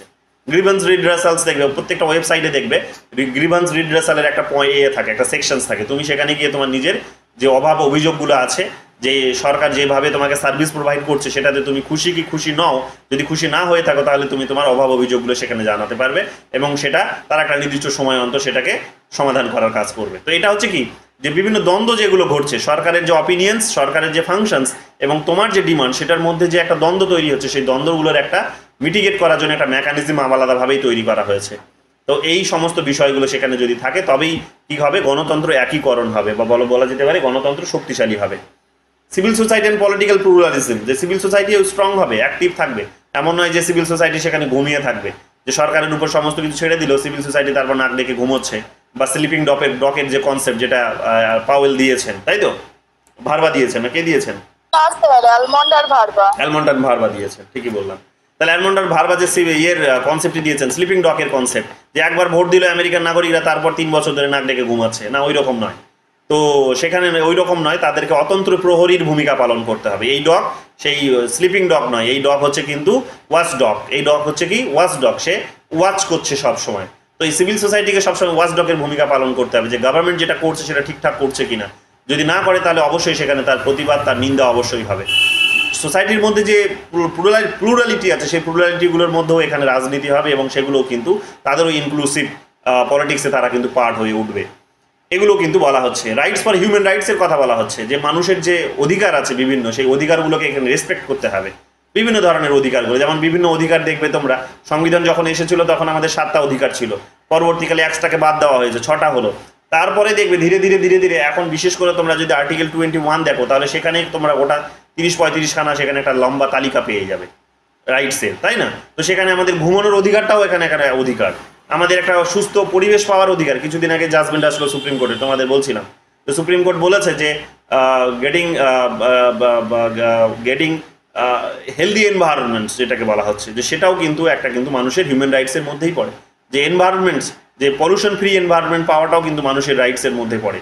ঘুমানোটা মানুষের কিন্তু মানবাধিকারের মধ্যে পড়ে এবং এগুলো সব ফান্ডামেন্টাল রাইটস। আর্টিকেল 21-এর মধ্যে এগুলোকে কিন্তু প্রিজার্ভ করা হয়েছে।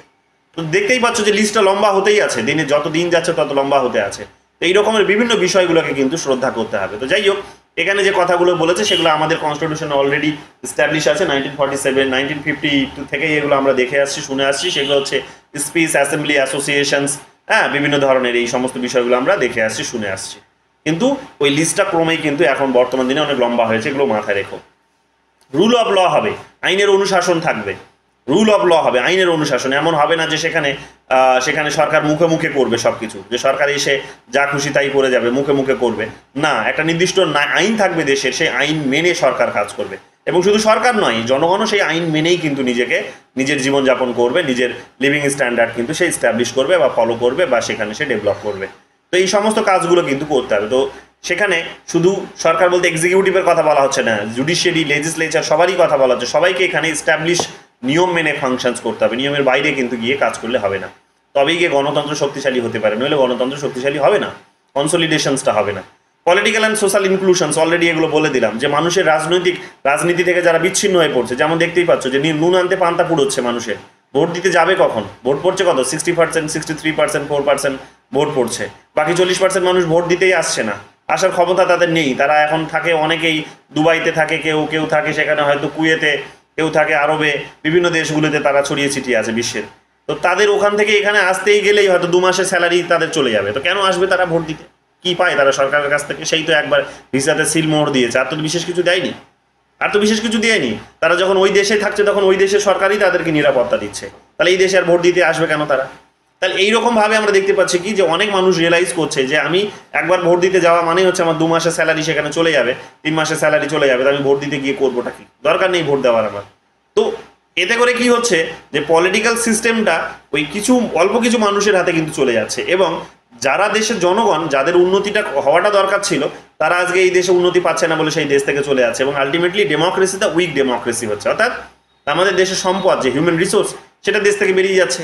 প্লাস প্রচুর মানুষ যারা দেশের মধ্যে আছে তারা ওই নিজের কাজ ক্ষতি করে কেউ ভোট দিতে যাবে না, বা এমন একটা জায়গায় আমাদের ইলেকশনসটা চলে গেছে যেখানে মারপিট না হলে ইলেকশনস হয় না, ব্লাডি ইলেকশনস সেখানে হয় এক প্রকার। তো ব্লাডি ইলেকশনস ছাড়া ইলেকশনস হচ্ছে না, তো মানুষ ভয়ে সেখানে ইলেকশন ভোট দিতে যাচ্ছে না। তো আলটিমেটলি কি হচ্ছে, যারা ভোট দিচ্ছে না তাদের আলটিমেটলি কোনো উন্নতিও হচ্ছে না। এটাই তো আমরা দেখছি। তো এইরকমভাবে আমরা দেখতে পাচ্ছি কি যে পলিটিক্যাল সিস্টেমটা ধীরে ধীরে দুর্বল হয়ে যায়।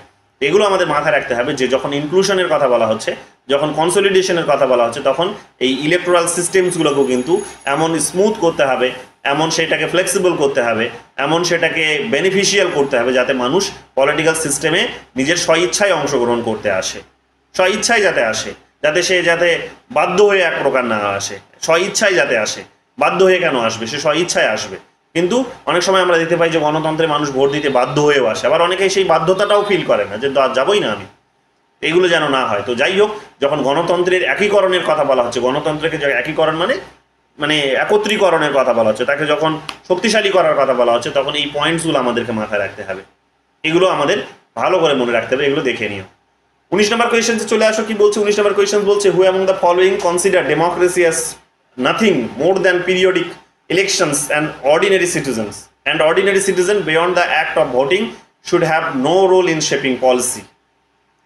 কি বলছে, হু among the following consider democracy, যে নিম্নের কে এই গণতন্ত্রকে বিবেচনা করেছিলেন কিভাবে, as nothing more than periodic elections, যে একটা সময় অন্তর অন্তর ইলেকশনস, নির্বাচন ছাড়া এটা আর অন্য কিছু নয়।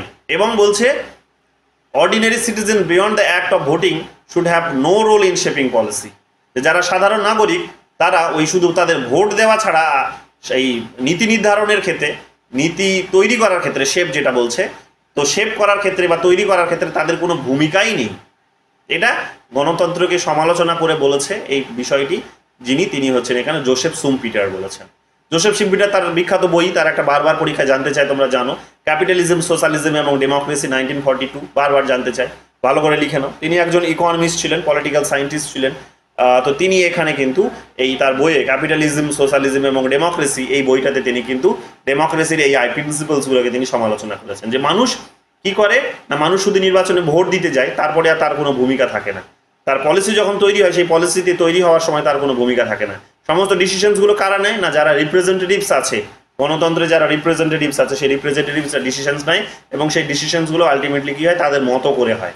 ওই বিষয়গুলোই এখানে বলেছেন তিনি, ওই বিষয়গুলোই তিনি এখানে এক প্রকার সমালোচনা করে বলেছেন, এগুলো একটু দেখে নিও। 20 নাম্বার কি বলছে, ডেলিবারেটিভ ডেমোক্রেসি। এই আইডিয়াটি তোমাদের তখন বলিনি, একটু হালকা করে আজকে বলে দিলাম। ক্লাসে আমি তোমাদের বলিনি, বলেছিলাম যে যখন কোয়েশ্চেন্স অ্যানালাইজ করবো তখন বলে দেবো। তো এখানে দেখো, এখানে বিস্তারিত আমি একটা নোট দিয়ে দিয়েছি সুন্দর করে। হ্যাঁ, এখানে কি বলা হচ্ছে, ডেলিবারেটিভ ডেমোক্রেসির বেসিক আইডিয়াটাই মনে রাখবে, শর্টে বেসিক আইডিয়াটাই মনে রাখবে। সেটা হচ্ছে যে যেখানে ডিসকাশনস এবং ডিবেট হবে, সেটাই হচ্ছে কিন্তু ডেলিবারেটিভ ডেমোক্রেসির কনসেপ্ট, যেখানে মানুষ স্বেচ্ছায় অংশগ্রহণ করে, মানে আলোচনায় অংশগ্রহণ করছে, তারা সেখানে বিতর্ক করছে। তো সেই আইডিয়াটিকে এখানে ডেলিবারেটিভ ডেমোক্রেসির আইডিয়া বলা হচ্ছে। তো সেটা কি, সেটা কখন, সেটা হচ্ছে যখন সিদ্ধান্ত গ্রহণ প্রক্রিয়ায়, অর্থাৎ ডিসিশন মেকিং প্রসেসে মানুষ যখন স্বেচ্ছায় অংশগ্রহণ করছে এবং তারা যখন আলোচনা করছে, তারা যখন সেখানে বিতর্ক করছে, তখন সেই বেসিক আইডিয়াটি দাঁড়িয়ে যায় ডেলিবারেটিভ ডেমোক্রেসির আইডিয়া। তো এখানে আমরা দেখতে পাবো কি, যে ইনক্লুসিভ পলিটিক্সেরও কথা, পার্টিসিপেশনেরও, ওইগুলোই ঘুরিয়ে ফিরিয়ে আসবে, দেখবে মোটামুটিভাবে। বলো স্যার, এক্ষেত্রে কি আমরা সুইজারল্যান্ডের কথা বলতে পারি নাকি ইন্ডিয়ার কথা বলতে পারি? ডেলিবারেটিভ ডেমোক্রেসি পৃথিবীর সমস্ত দেশেই আছে, কিন্তু সার্বিকভাবে তুমি কোথাও পাবে না। কারণ ডেমোক্রেসি, আমি তোমাকে বারবার বলছি, এগুলো প্রত্যেকটা আলাদা আলাদা প্রিন্সিপালস, আলাদা আলাদা থিওরি। তারা চেষ্টা করেছে ডেমোক্রেসিটাকে আরও, যে এক্সেপশনসগুলো আছে, বেসিক আইডিয়ার বাইরে যে এক্সেপশনসগুলো আছে, সেগুলোকে তুলে ধরার চেষ্টা অবশ্যই করেছে। কিন্তু কথাটা হচ্ছে, সমস্ত প্রিন্সিপালসগুলো একটা পার্টিকুলার দেশে কিন্তু প্র্যাকটিস হয় না, সম্ভব নয় সেটা। আমাদের দেশে যে ডেলিবারেটিভ ডেমোক্রেসি তুমি দেখতে পাবে না, ডিবেট করে, অংশগ্রহণ করে, আলোচনা করে কারা? জনগণকে দেখতে পাবে এটা করতে না, পায় না, তারা ভয়ে মুখটা খোলে না। লিডারদের পেছনে যদি ইডি সিবিআই ঘুরে বেড়ায় সবসময়, তাহলে জনগণ তো সেখানে আরও ভয়ে মুখ খুলবে না, স্বাভাবিক একেবারে। ইডি সিবিআই ঘোরাটা অপরাধ নয়, ওরা অন্যায় করেছে তাই, কিন্তু কথাটা হচ্ছে যে তাদের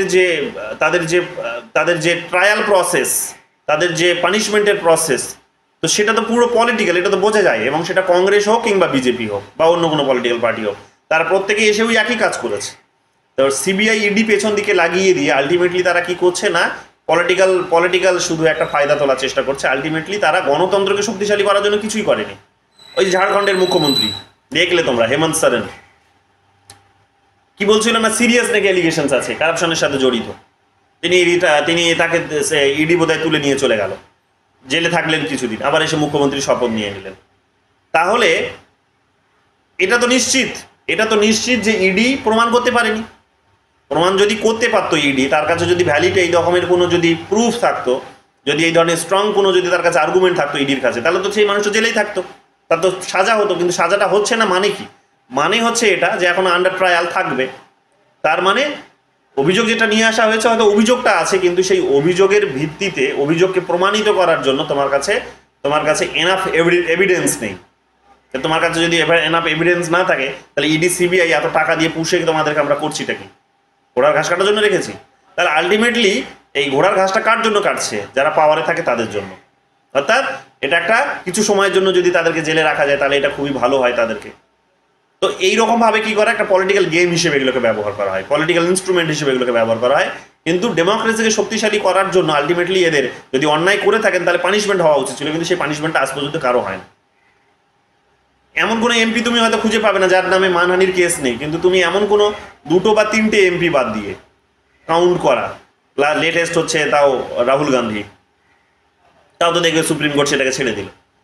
তো 2 বা 3 জনেরকে বাদ দিয়ে তুমি দেখবে কারোরই পানিশমেন্ট মানে হয়নি আজ পর্যন্ত ভারতের ইতিহাসে। এগুলো কিসের উদাহরণ? এগুলো উদাহরণ হচ্ছে যে এগুলো গণতন্ত্রকে শক্তিশালী করার জন্য নয়, গণতন্ত্রকে দুর্বল করার জন্য এগুলোকে ব্যবহার করা হচ্ছে। তো ওগুলোই আমাদেরকে এখানে মাথায় রাখতে হবে। ওগুলোই বলছে ইনক্লুসিভ পার্টিসিপেশন থাকবে, রিজনেবল ডিবেট হবে, পাবলিক ডেলিভারেশনস হবে, ট্রান্সপারেন্সি থাকবে, গভর্নমেন্টের যে প্রসেস, গভর্নমেন্টের যে অ্যাকাউন্টেবিলিটি, সেই অ্যাকাউন্টেবিলিটির মধ্যেও একটা ট্রান্সপারেন্সি থাকবে, যেগুলো আমাদের আরটিআই এর মধ্য দিয়ে হওয়ার চেষ্টা হয়েছে। কিন্তু সেটাও দেখছো যে কমপ্লিট নয়। দেখবে বিভিন্ন ইনস্টিটিউশনসগুলোকে আরটিআই এর বাইরে রাখা হচ্ছে। তারপরে দেখবে আরটিআই এর যে আরটিআইকে একটা ইন্ডিপেন্ডেন্ট বডি হিসেবে ফাংশন করানোর জন্য যে প্রিন্সিপালসগুলো প্রয়োজন ছিল, যেগুলো সেই সময় তৈরি করা হয়েছিল, সেগুলো থেকে আবার দেখবে এখন ধ্বংস করে দেওয়া হচ্ছে। 2019-এর যে অ্যামেন্ডমেন্ট যেটা হয়েছে সেটার মধ্যে দিয়ে দেখলে তোমরা যে কমিশনারের পোস্ট পজিশনসটাকে কিভাবে দুর্বল করে দেওয়া হলো। তো এগুলো কিন্তু বড় উদাহরণ আমাদের। যাই হোক, এগুলো এখানে মাথায় রাখতে হবে যে ডেলিবারেটিভ ডেমোক্রেসিতে যখন কথা বলা হচ্ছে তখন এগুলোর কথা বলা হচ্ছে যে এগুলো যদি মেনটেন হয় তখনই মানুষ গিয়ে স্বেচ্ছায় অংশগ্রহণ করতে চাইবে, নাহলে কেন করবে? আমাকে যদি একটা আরটিআই এর ইনফরমেশন পাওয়ার জন্য যদি হাইকোর্ট পর্যন্ত দৌড়তে হয়, যেটা যেমন ঝিলিককে করতে হচ্ছে, যে আরটিআই করলে কোনো উত্তর আসছে না, এখন হাইকোর্টে যেতে হচ্ছে, কতদিন না ফান্ডামেন্টাল রাইটস ম্যান্ডামাস সেখানে জারি হয়েছে। কি কোনটা জারি হয়েছে তোমারটা জানো? ম্যান্ডামাস তো বোধহয় না? হ্যাঁ স্যার, ম্যান্ডামাস তো ম্যান্ডামাস হয়েছে, বুঝতে পারছো, রিট পিটিশন হয়েছে সেটা একটা। কিন্তু তারপরেও দেখো ম্যান্ডামাস জারি হয়ে কতদিন হলো, 2 মাস হতে চললো বোধহয় তোমার। তো একটা স্টুডেন্টের পক্ষে কি লড়াইটা ওই মুর্শিদাবাদ থেকে কি করা সম্ভব নয়। তো এই বিষয়গুলো এখানে কিন্তু বুঝিয়ে দিচ্ছে যে আমাদের সিস্টেম ট্রান্সপারেন্ট নয়, এগুলোকে আরও অনেক ট্রান্সপারেন্ট করতে হবে, তবেই গিয়ে কী হবে, মানুষ স্বেচ্ছায় অংশগ্রহণ করবে, নির্বাচনে অংশগ্রহণ করতে আসবে, সিদ্ধান্ত গ্রহণ প্রক্রিয়া অংশগ্রহণ করতে আসবে। নইলে যার নুন আনতে পান্তা ফুরোচ্ছে সে এগুলো করবে কখন? এবং সরকারের বিরুদ্ধে লড়াই করা তো ওটা তো মুখের কথা নয়, তুমি পুরো সিস্টেমটার বিরুদ্ধে লড়াই করছো, সহজ কথা তো নয়। তো এগুলো যাই হোক, এগুলো আমাদেরকে মাথায় রাখতে হবে। তো এই পয়েন্টসগুলো দেখে নিও। এখানে বলছে, এটা শুধু বলে দিচ্ছি তোমাদের ইটারেটিভ প্রসেসের কথা বলে দিচ্ছি। ইটারেটিভ প্রসেস মানে হচ্ছে একটা নির্দিষ্ট অন্তর সেখানে কি হবে, যে একটা চেঞ্জ আসবে, নির্দিষ্ট অন্তর যে চেঞ্জ আসবে, যে একেবারে যেটা এস্টাবলিশ হলো সেটা চলতেই থাকবে সারা জীবন ধরে, সেই রকম নয়। একটা নির্দিষ্ট অন্তর সেখানে চেঞ্জ আসবে, অর্থাৎ 5 বছর অন্তর ধরো সেখানে কোনো পরিবর্তন আসছে, ওই ধরনের প্রসেসটাকে এখানে ইটারেটিভ প্রসেস হিসেবে দেখানো হচ্ছে। ঠিক আছে? তো ওগুলোই এখানে একটু মাথায় রেখো। এই সমস্ত আইডিয়াটিকে ডেলিবারেটিভ, এই যে ডেমোক্রেসির যে আইডিয়া, সেটাকে আমরা দেখতে পাবো জর্জেন হাবারমাস এটাকে তুলে ধরেছেন। তার যে কমিউনিকেটিভ অ্যাকশনস এবং পাবলিক স্পেয়ারের যে আইডিয়া, পাবলিক স্পেয়ারের আইডিয়া তোমাদের আমি বলেছিলাম যে পাবলিক স্পেয়ার বলতে তিনি সেই সময়কার সেলুনের কনসেপ্টকে বুঝিয়েছিলেন। চায়ের দোকানে যে সমস্ত আড্ডা হয়, সেলুনে যে সমস্ত আড্ডাগুলো হয়, সেই সমস্ত আড্ডাগুলোকে বুঝিয়েছেন। অর্থাৎ জনগণের ওটা স্পেয়ার, জনগণের ক্ষেত্রে যে জনগণ সেখানে পলিসি মেকিং প্রসেসে কি করছে, সরকার কি পলিসি গ্রহণ করবে, সেটা নিয়ে তারা সেলুনে বসে আলোচনা করতে পারতো। সেই সময়কার ফ্রান্সের কথা তিনি সেই সময় তুলে ধরেছেন এখানে, পাবলিক স্পেয়ার, জর্জেন হাবারমাস। জন রলসও আমরা এটা দেখতে পাবো এই সমস্ত ইস্যুসগুলোকে তুলে ধরেছেন, তাই না? পাবলিক রিজেন্সের কথা বলেছেন, জাস্ট সোসাইটির কথা বলেছেন, এগুলো আমরা দেখতে পাবো, আলোচনা করেছি আমরা। হ্যাঁ, এই সমস্ত বিষয়গুলোর কথা তারা কিন্তু বলেছেন। যাই হোক, এগুলো একটু ভালো করে দেখে নিও, তাহলেই হবে। তারপরে দেখো এখানে চলে আসো, দিল্লি ইউনিভার্সিটিতে এসেছে এটা 2022-এ 21 নম্বর questions. Barrington Moore junior in his book social origin in dictatorship and democracy identifies 4 কি বলছে, historical roots from pre-industrial to the modern world. In light of Moore's work, identify the correct match from the following options. তো এটা দেখে নিও, এটা হচ্ছে 4th root. এটা বোধহয় আমি স্কিপ করে গেছি, এটা আমি স্কিপ করে গেছি, এটা পরের দিন তোমাদের একটু ডিটেলসে বলে দেবো, ঠিক আছে? যে মুরের বিষয় সম্পর্কে একটু ছোট্ট করে বলে দেবো, তাহলে এটা মাথায় থাকবে, এটা নেক্সট দিন বলে দেবো। তারপরে দেখো এখানে আবার ডেলিবারেটিভ ডেমোক্রেসি থেকে জিজ্ঞেস করেছে, ডেলিবারেটিভ ডেমোক্রেসি থেকে আবার জিজ্ঞেস করেছে। এখানে দেখো কি বলছে, ডেলিবারেটিভ ডেমোক্রেসি ইনভলভস, কোনটা ইনভলভস হচ্ছে এক্সটেন্সিভ পাবলিক ডিবেট। এই যে কিছুক্ষণ আগে বললাম যে যখনই তোমাদের ডেলিবারেটিভ বলবে তখনই ডিবেট, ডিসকাশনস, এই শব্দ দুটোকে ভালো করে মনে রাখবে। কোথায় না, ডিসিশন মেকিং প্রসেসে। তো দেখো এখানে বলেই দিয়েছে এক্সটেন্সিভ পাবলিক ডিবেট, মানে চূড়ান্ত পর্যায়ে কি হবে, জনসাধারণের মধ্যে আলোচনা হবে, যেটা ইলেকশনের সময় হয়। দেখবে জনগণ দেখবে প্রচুর আলাপ আলোচনা করে, একে অপরের সঙ্গে আলোচনা করে, কোন পার্টি কি বলছে, কি প্রমিস করছে, কার নিন্দা কে করছে, কি করবে তারা বলছে, ইতিহাসে তারা কি করেছে, হ্যাঁ, সেগুলো নিয়ে তারা জনগণ কিন্তু একটা আলোচনার সুযোগ পায়। তো এই বিষয়গুলোকেই এখানে কিন্তু বোঝানো হচ্ছে, দেখে নিও, সহজ।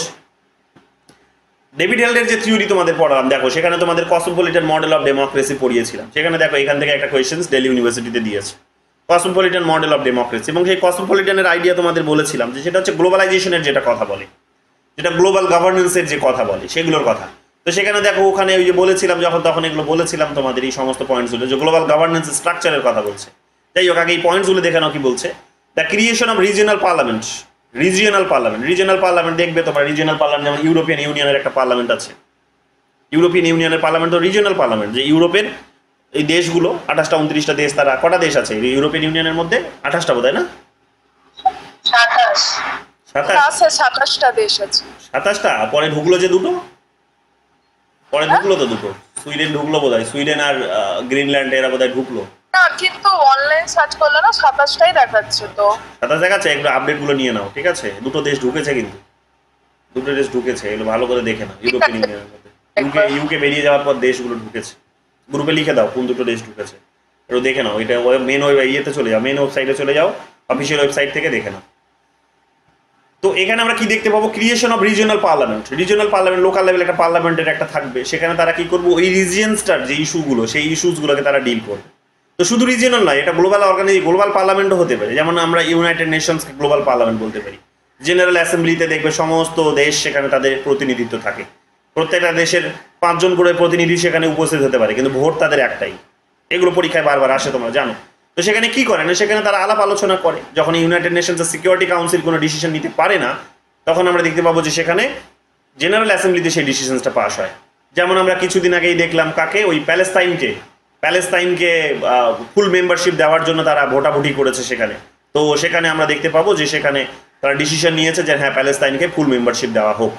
তারা এখন সিকিউরিটি কাউন্সিলকে বলছে সমস্ত পদক্ষেপ নেওয়া উচিত, তাই না? কিন্তু আমেরিকায় সেখানে আবার বিরোধিতা করেছে। তো যাই হোক, এগুলো আমরা দেখতে পাবো। তো এই ধরনের কি হয়, সমস্ত ডিসিশনসগুলো তারা বসে ওখানে নিচ্ছে, মানে হচ্ছে যে তারা গ্লোবাল গভর্নেন্স হিসেবে, গ্লোবাল পার্লামেন্ট হিসেবে তারা কাজ করছে। বলো কি বলছো? সে 27টাই দেখাচ্ছে। আর লুসিয়া ও মানে জয়েন হওয়ার জন্য আবেদন করেছিল, এখন ওটা পর্যালোচনা চলছে, কিন্তু এখনো পুরোপুরি সদস্যপদ পায়নি। সুতরাং 27টাই দেখাচ্ছে মোট ইউরোপীয় ইউনিয়ন। আচ্ছা, তাহলে দেখে নিও, আমি তাও একবার কনফার্ম হবো ওয়েবসাইটে, ঠিক আছে? ওয়েবসাইট থেকে দেখে আমিও বলে দেবো, বাট এটা নোট করে নাও আপাতত, এতটুকু যেটা বলবো। তো এটা এখানে দেখে নিও, এটা গ্লোবাল গভর্নেন্সের, এটা দেখতে পেলে রিজিওনাল পার্লামেন্টের ইস্যু চলে আসছে। তারপর কি বলছে দেখো, human rights conventions must be entrenched into national parliament and minorities monitored by new international court of human rights. তো দেখতেই পাচ্ছ এটা আছে আমাদের ইউনাইটেড নেশনস যদি একটা কসমোপলিটান ইনস্টিটিউশনস হিসেবে যদি ফাংশনস করছে, তাহলে তার এই বেসিক ফিচার্সটা আমরা দেখতে পাই। সেখানে কি না, আমরা দেখতে পাবো যে ইউনাইটেড নেশনস যেমন universal declarations of human rights 1948 10 December, যেটা তারা ঘোষণা করলো, মনে পড়ছে? তো সেটা তারা ঘোষণা করলো মানে কি, গোটা বিশ্বের দেশগুলো এখন তারা সেই হিউম্যান রাইটসকে ফলো করছে। এবং আমাদের ন্যাশনাল লেভেলে আমরা দেখতে পাবো সেই রাইটসকে মেনটেন, মানে সেই প্রিন্সিপালসগুলোকে মেনে বা সেই আইনকে মেনে আমরা এখন আমাদের নিজেদের দেশে national human rights commission, state human rights commission এগুলো তৈরি করতে বাধ্য করেছি এগুলো। এবং তারা প্রতিনিয়ত এটাকে আরও আপডেট করছে। যেমন কিছুদিন আগে তোমাদের কারেন্ট অ্যাফেয়ার্সের কোয়েশ্চেন্স দেখাচ্ছিলাম, যে সেখানে একটা বড় ইনস্টিটিউশনস তৈরি হয়েছে, সেই ইনস্টিটিউশনসটা গ্লোবাল ইনস্টিটিউশনস তৈরি হয়েছে, সেই ইনস্টিটিউশন এখন বিশ্বের বিভিন্ন দেশগুলোকে তারা জোর করছে, জোর জবস্তি করে তারা বলছে তোমাকে হিউম্যান রাইটসের প্রিন্সিপালসগুলো ফলো করতেই হবে। এগুলো আমরা দেখতে পাচ্ছি এখানে। এবং যদি হিউম্যান রাইটস ভায়োলেশনস হচ্ছে তাহলে ইন্টারন্যাশনাল ক্রিমিনাল কোর্ট আছে, ইন্টারন্যাশনাল কোর্ট অফ জাস্টিস আছে, তারা সেখানে গিয়ে সেগুলোর পানিশমেন্টের ব্যবস্থা করছে। রিসেন্টলি দেখবে তোমরা ইউক্রেন, এই যে তোমাদের কারেন্ট অ্যাফেয়ার্সে তোমাদের এগুলো পড়ালাম, যে ইউক্রেনের ইসরায়েল এবং প্যালেস্তাইনের মধ্যে যে যুদ্ধ চলছে, বা ইসরায়েল এবং হামাসের মধ্যে যে যুদ্ধ চলছে, স্পেসিফিক যদি বলো, তাই ইসরায়েল এবং প্যালেস্তাইনের হামাসের মধ্যে যে যুদ্ধ চলছে, সেখানে ওয়ার ক্রাইমের জন্য তোমরা দেখলে international court of justice, international criminal court তোমরা দেখলে সেখানে কি করলো, এই নেতানিয়াহুর কি নাম, কঠিন নাম উচ্চারণ করতে পারি না, একটু দেখে নিও। তো সেই তাদের প্রধানমন্ত্রী থেকে শুরু করে হামাসের বড় বড় লিডারগুলোকে আমরা কি দেখতে পেলাম তারা কিন্তু সেখানে ওই কোর্ট থেকে পানিশমেন্ট আসলো তাদেরকে আটক করার, যে এদেরকে যে যদি কোনো মেম্বার কান্ট্রিজে এরা পৌঁছয়, তো সেই মেম্বার কান্ট্রিজের সম্পূর্ণ অধিকার আছে যে তারা তাদেরকে অ্যারেস্ট করতে পারবে। যেমন পুতিনের উপরেও এই একই ইয়ে রয়েছে, পুতিনের উপরেও যেমন এই খাড়া রয়েছে যে ইউক্রেনের সঙ্গে যুদ্ধ করার জন্য, ওয়ার ক্রাইমের বিরুদ্ধে। তো পুতিন ওই কারণে বিভিন্ন দেশে আর মিটিংয়ে যাচ্ছে না, সামিটগুলো আর সেখানে অংশগ্রহণ করছে না। তো দেখতেই পাচ্ছ এই সমস্ত বিষয়গুলো। তো এগুলো এখানে কিন্তু এক প্রকার উদাহরণ হচ্ছে কি, যে গ্লোবাল একটা ইনস্টিটিউশন হিসেবে এরা ফাংশন করছে, কসমোপলিটন আইডিয়া, এগুলো ডেমোক্রেসির cosmopolitan idea. Reform and or replacement of the UN with the more accountable global parliament. হ্যাঁ, রিফর্ম করতে হবে। আমরা দীর্ঘদিন ধরে দাবি জানিয়ে আসছি, ইউনাইটেড নেশনসের সিকিউরিটি কাউন্সিলকে সেখানে রিফর্ম করতে হবে। সেখানে জাপান দাবিদার, সেখানে ইন্ডিয়া দাবিদার, সেখানে ব্রাজিল দাবিদার, তাই না? সেখানে জার্মানি দাবিদার যে তারা সিকিউরিটি কাউন্সিলের পার্মানেন্ট মেম্বারশিপ পাবে, বা তাদেরকে এই ইনস্টিটিউশনগুলোকে রিপ্লেস করতে হবে, করে আরও অন্য কিছু তৈরি করতে হবে। যেমন দেখবে এর আগে তৈরি হয়েছিল লিগ অফ নেশনস, সেই লিগ অফ নেশনস ব্রেক করে গেল, করে ইউনাইটেড নেশনস তৈরি হলো। ইউনাইটেড নেশনসও যদি রিফর্মস না নিয়ে আসতে পারে তাহলে খুব বেশি দূরে নেই, এটাও ব্রেক করে যাবে।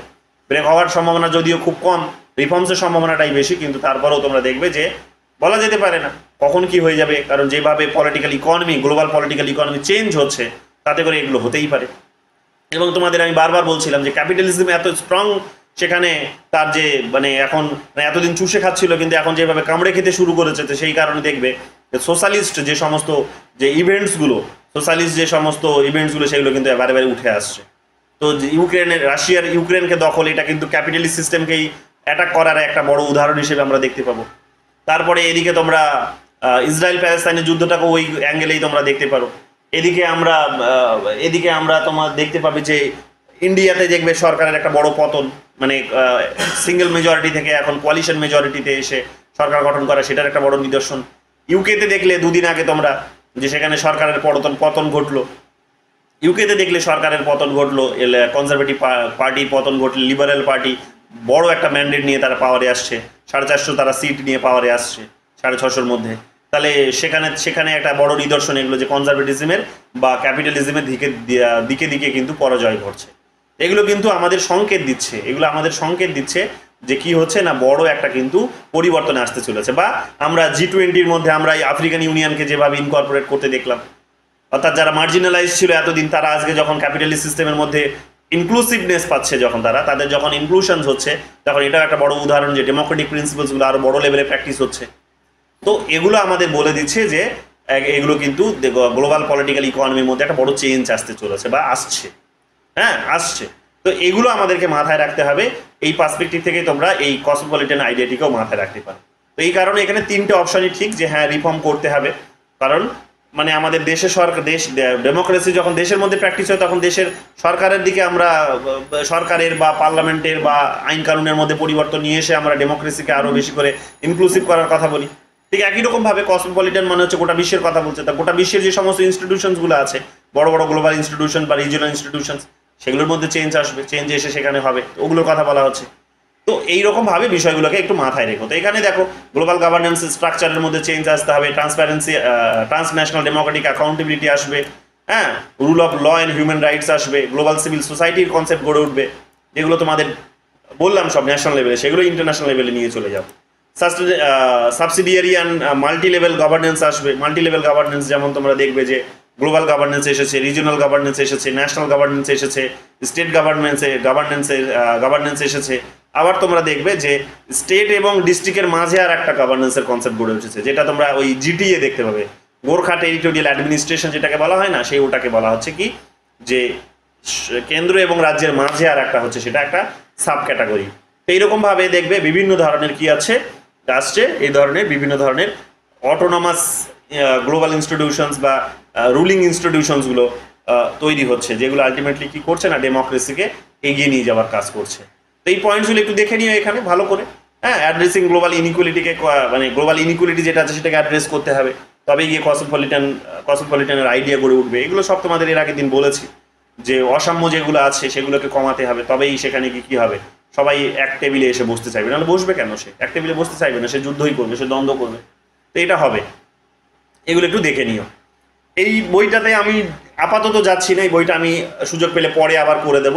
এই বইটা নামগুলো খুবই গুরুত্বপূর্ণ, ঠিক আছে? ব্যারিংটন মুর, জন সি কোলহান, রবার্ট পুটনাম এবং আর.এন. লিসপার্ড, এই নামগুলো একটু দেখে নিও, তাদের বইয়ের নামগুলো দেখে নিও। এখানে মুখস্থ করে নাও, এগুলো এক প্রকার, এগুলো খুব কম পরীক্ষায় আসে, কিন্তু গুরুত্বপূর্ণ নাম, দেখে নাও একবার, এক্সেপশনাল কোয়েশ্চেন্স হিসেবে আসলেও আসতে পারে, ঠিক আছে? যেমন পাবলিক অ্যাডমিনিস্ট্রেশনে একটা এক্সেপশনাল কোয়েশ্চেন্স এইভাবে এসেছিল, কিন্তু আমি সলভ করিয়েছিলাম তোমাদের, কিন্তু এইভাবে এটাও হয়তো চলে আসতে পারে। তো একটু ভালো করে দেখে নিও, মুখস্থ করে নাও। আর পাবলিকেশনসেরগুলো আমি ডেটগুলো এখানে লিখে নিই, আর পরে এগুলো তোমাদের লিখে বলে দেবো।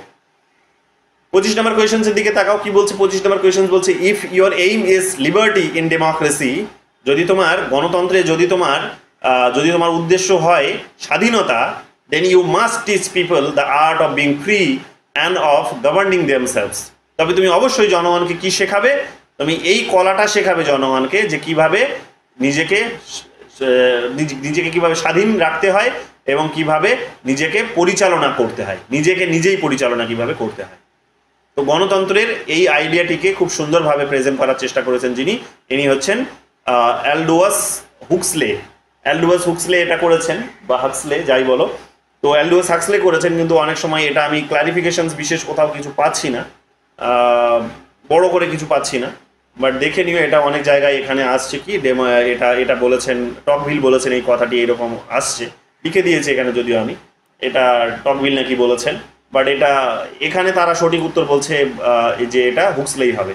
একটু মুখস্থ করে নিও, দেখে নিও, যদি আমি কখনো এটার কোথাও কোনো বইয়ে বা ইন্টারনেট মেটেরিয়ালস যদি কোথাও পাই, তাহলে অবশ্যই তোমাদের পরে বলে দেবো, বাট আমি পাইনি, তাই দুটোই বেরিয়ে আসছে, তাই দুটোই তোমাদের এটা লিখে দিয়েছি, দেখে নিও।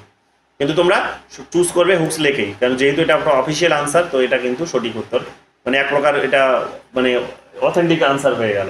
তো কাজে এটা তোমরা অপশন বিটাই চুজ করবে। আর টকভিলের তো তোমরা জানোই যে ডেমোক্রেসি ইন আমেরিকা বইটাতে তিনি বলেছেন। যাই হোক, পরের কোয়েশ্চেন্সে আছে সেটা কি বলেছে দেখো, who describe democracy as tyranny of the majority. এবার পরীক্ষাতে তোমরা এসেছিল, জানো এটা, তোমরা আলোচনাও করেছি, তোমাদের আর নতুন করে বলার কিছু নেই, হালকা করে বলে দিচ্ছি যে democracy as a টিরানি of majority, এই কথাটি তিনি বলেছিলেন তার বিখ্যাত গ্রন্থ ডেমোক্রেসি ইন আমেরিকা, 1835 থেকে 1840 পর্যন্ত তিনি যে বইটি লিখেছিলেন। তিনি একজন ফ্রেঞ্চ পলিটিক্যাল সায়েন্টিস্ট ছিলেন, তিনি আমেরিকাতে গেছিলেন আমেরিকার পলিটিক্যাল সিস্টেমটাকে বোঝার জন্য, যে কিভাবে সেখানে পলিটিক্যাল সিস্টেম ফাংশনস করছে। সেখানে গিয়ে বুঝতে গিয়ে তিনি সেটা বুঝতে পারলেন, যেটা তার এক্সপেরিমেন্টে সেটা তিনি বা রিসার্চে তিনি সেটা বের করে নিয়ে আসলেন। তিনি বুঝলেন যে মেজরিটিই সেখানে রুল করছে এবং মেজরিটিরা মাইনরিটিদের উপরে এক প্রকার হাবি হয়ে গেছে। হাবি মানে তারা এক প্রকার ডমিনেশন চালাচ্ছে, এবং আলটিমেটলি ডেমোক্রেসি তো আছে, কিন্তু সেই ডেমোক্রেসিটা কি এক প্রকার বলা যেতে পারে যে একটা স্বৈরতান্ত্রিক, একটা বলতে পারো যে সংখ্যায় যারা বেশি অর্থাৎ মেজরিটি, তাদের এখানে এক প্রকার কি চলছে, একটা স্বৈরতন্ত্র চলছে। তো এটাকেই ডেমোক্রেসি তারা বলছে আমেরিকান মডেলে। তো ওটাই এখানে তিনি বলেছিলেন এখানে, এবং তিনি বলেছিলেন যে মেজরিটির একটা অবশ্যই রিস্ক আছে, যে রিস্কটা হচ্ছে এটাই যে তারা ডেমোক্রেসিকে নষ্ট করে দেয় এবং করে দিয়ে তারা নিজেরা একটা অল্প কিছু মানুষ তারা শাসন করে। তো এই ধরনের বিষয়গুলো তিনি বলেছিলেন। তো যাই হোক, এটাকেই তিনি টিরানি অফ দ্য মেজরিটি বলেছেন, মাথায় রেখো, পাবলিকেশন ইয়ারটাও মাথায় রেখো। An example of direct democracy is, এটা তো এথেনিয়ান টাইপস, তোমরা জানো এটা, আমাদের একেবারে প্লেটো যখন পড়াচ্ছিলাম তখন প্লেটো শুরু করার আগেই তোমাদের এথেন্সের বা গ্রিসের যে বেসিক ফিচার্সগুলো ছিল, পলিটিক্যাল সিস্টেম, পলিটিক্যাল ইকোনমি, সেগুলো তোমাদের পড়িয়েছিলাম। তখনই বলেছিলাম যে সেখানে তারা একটা পার্টিকুলার জায়গাতে এসে মিটিং করে সেখানে ডিসিশনসগুলো গ্রহণ করতো।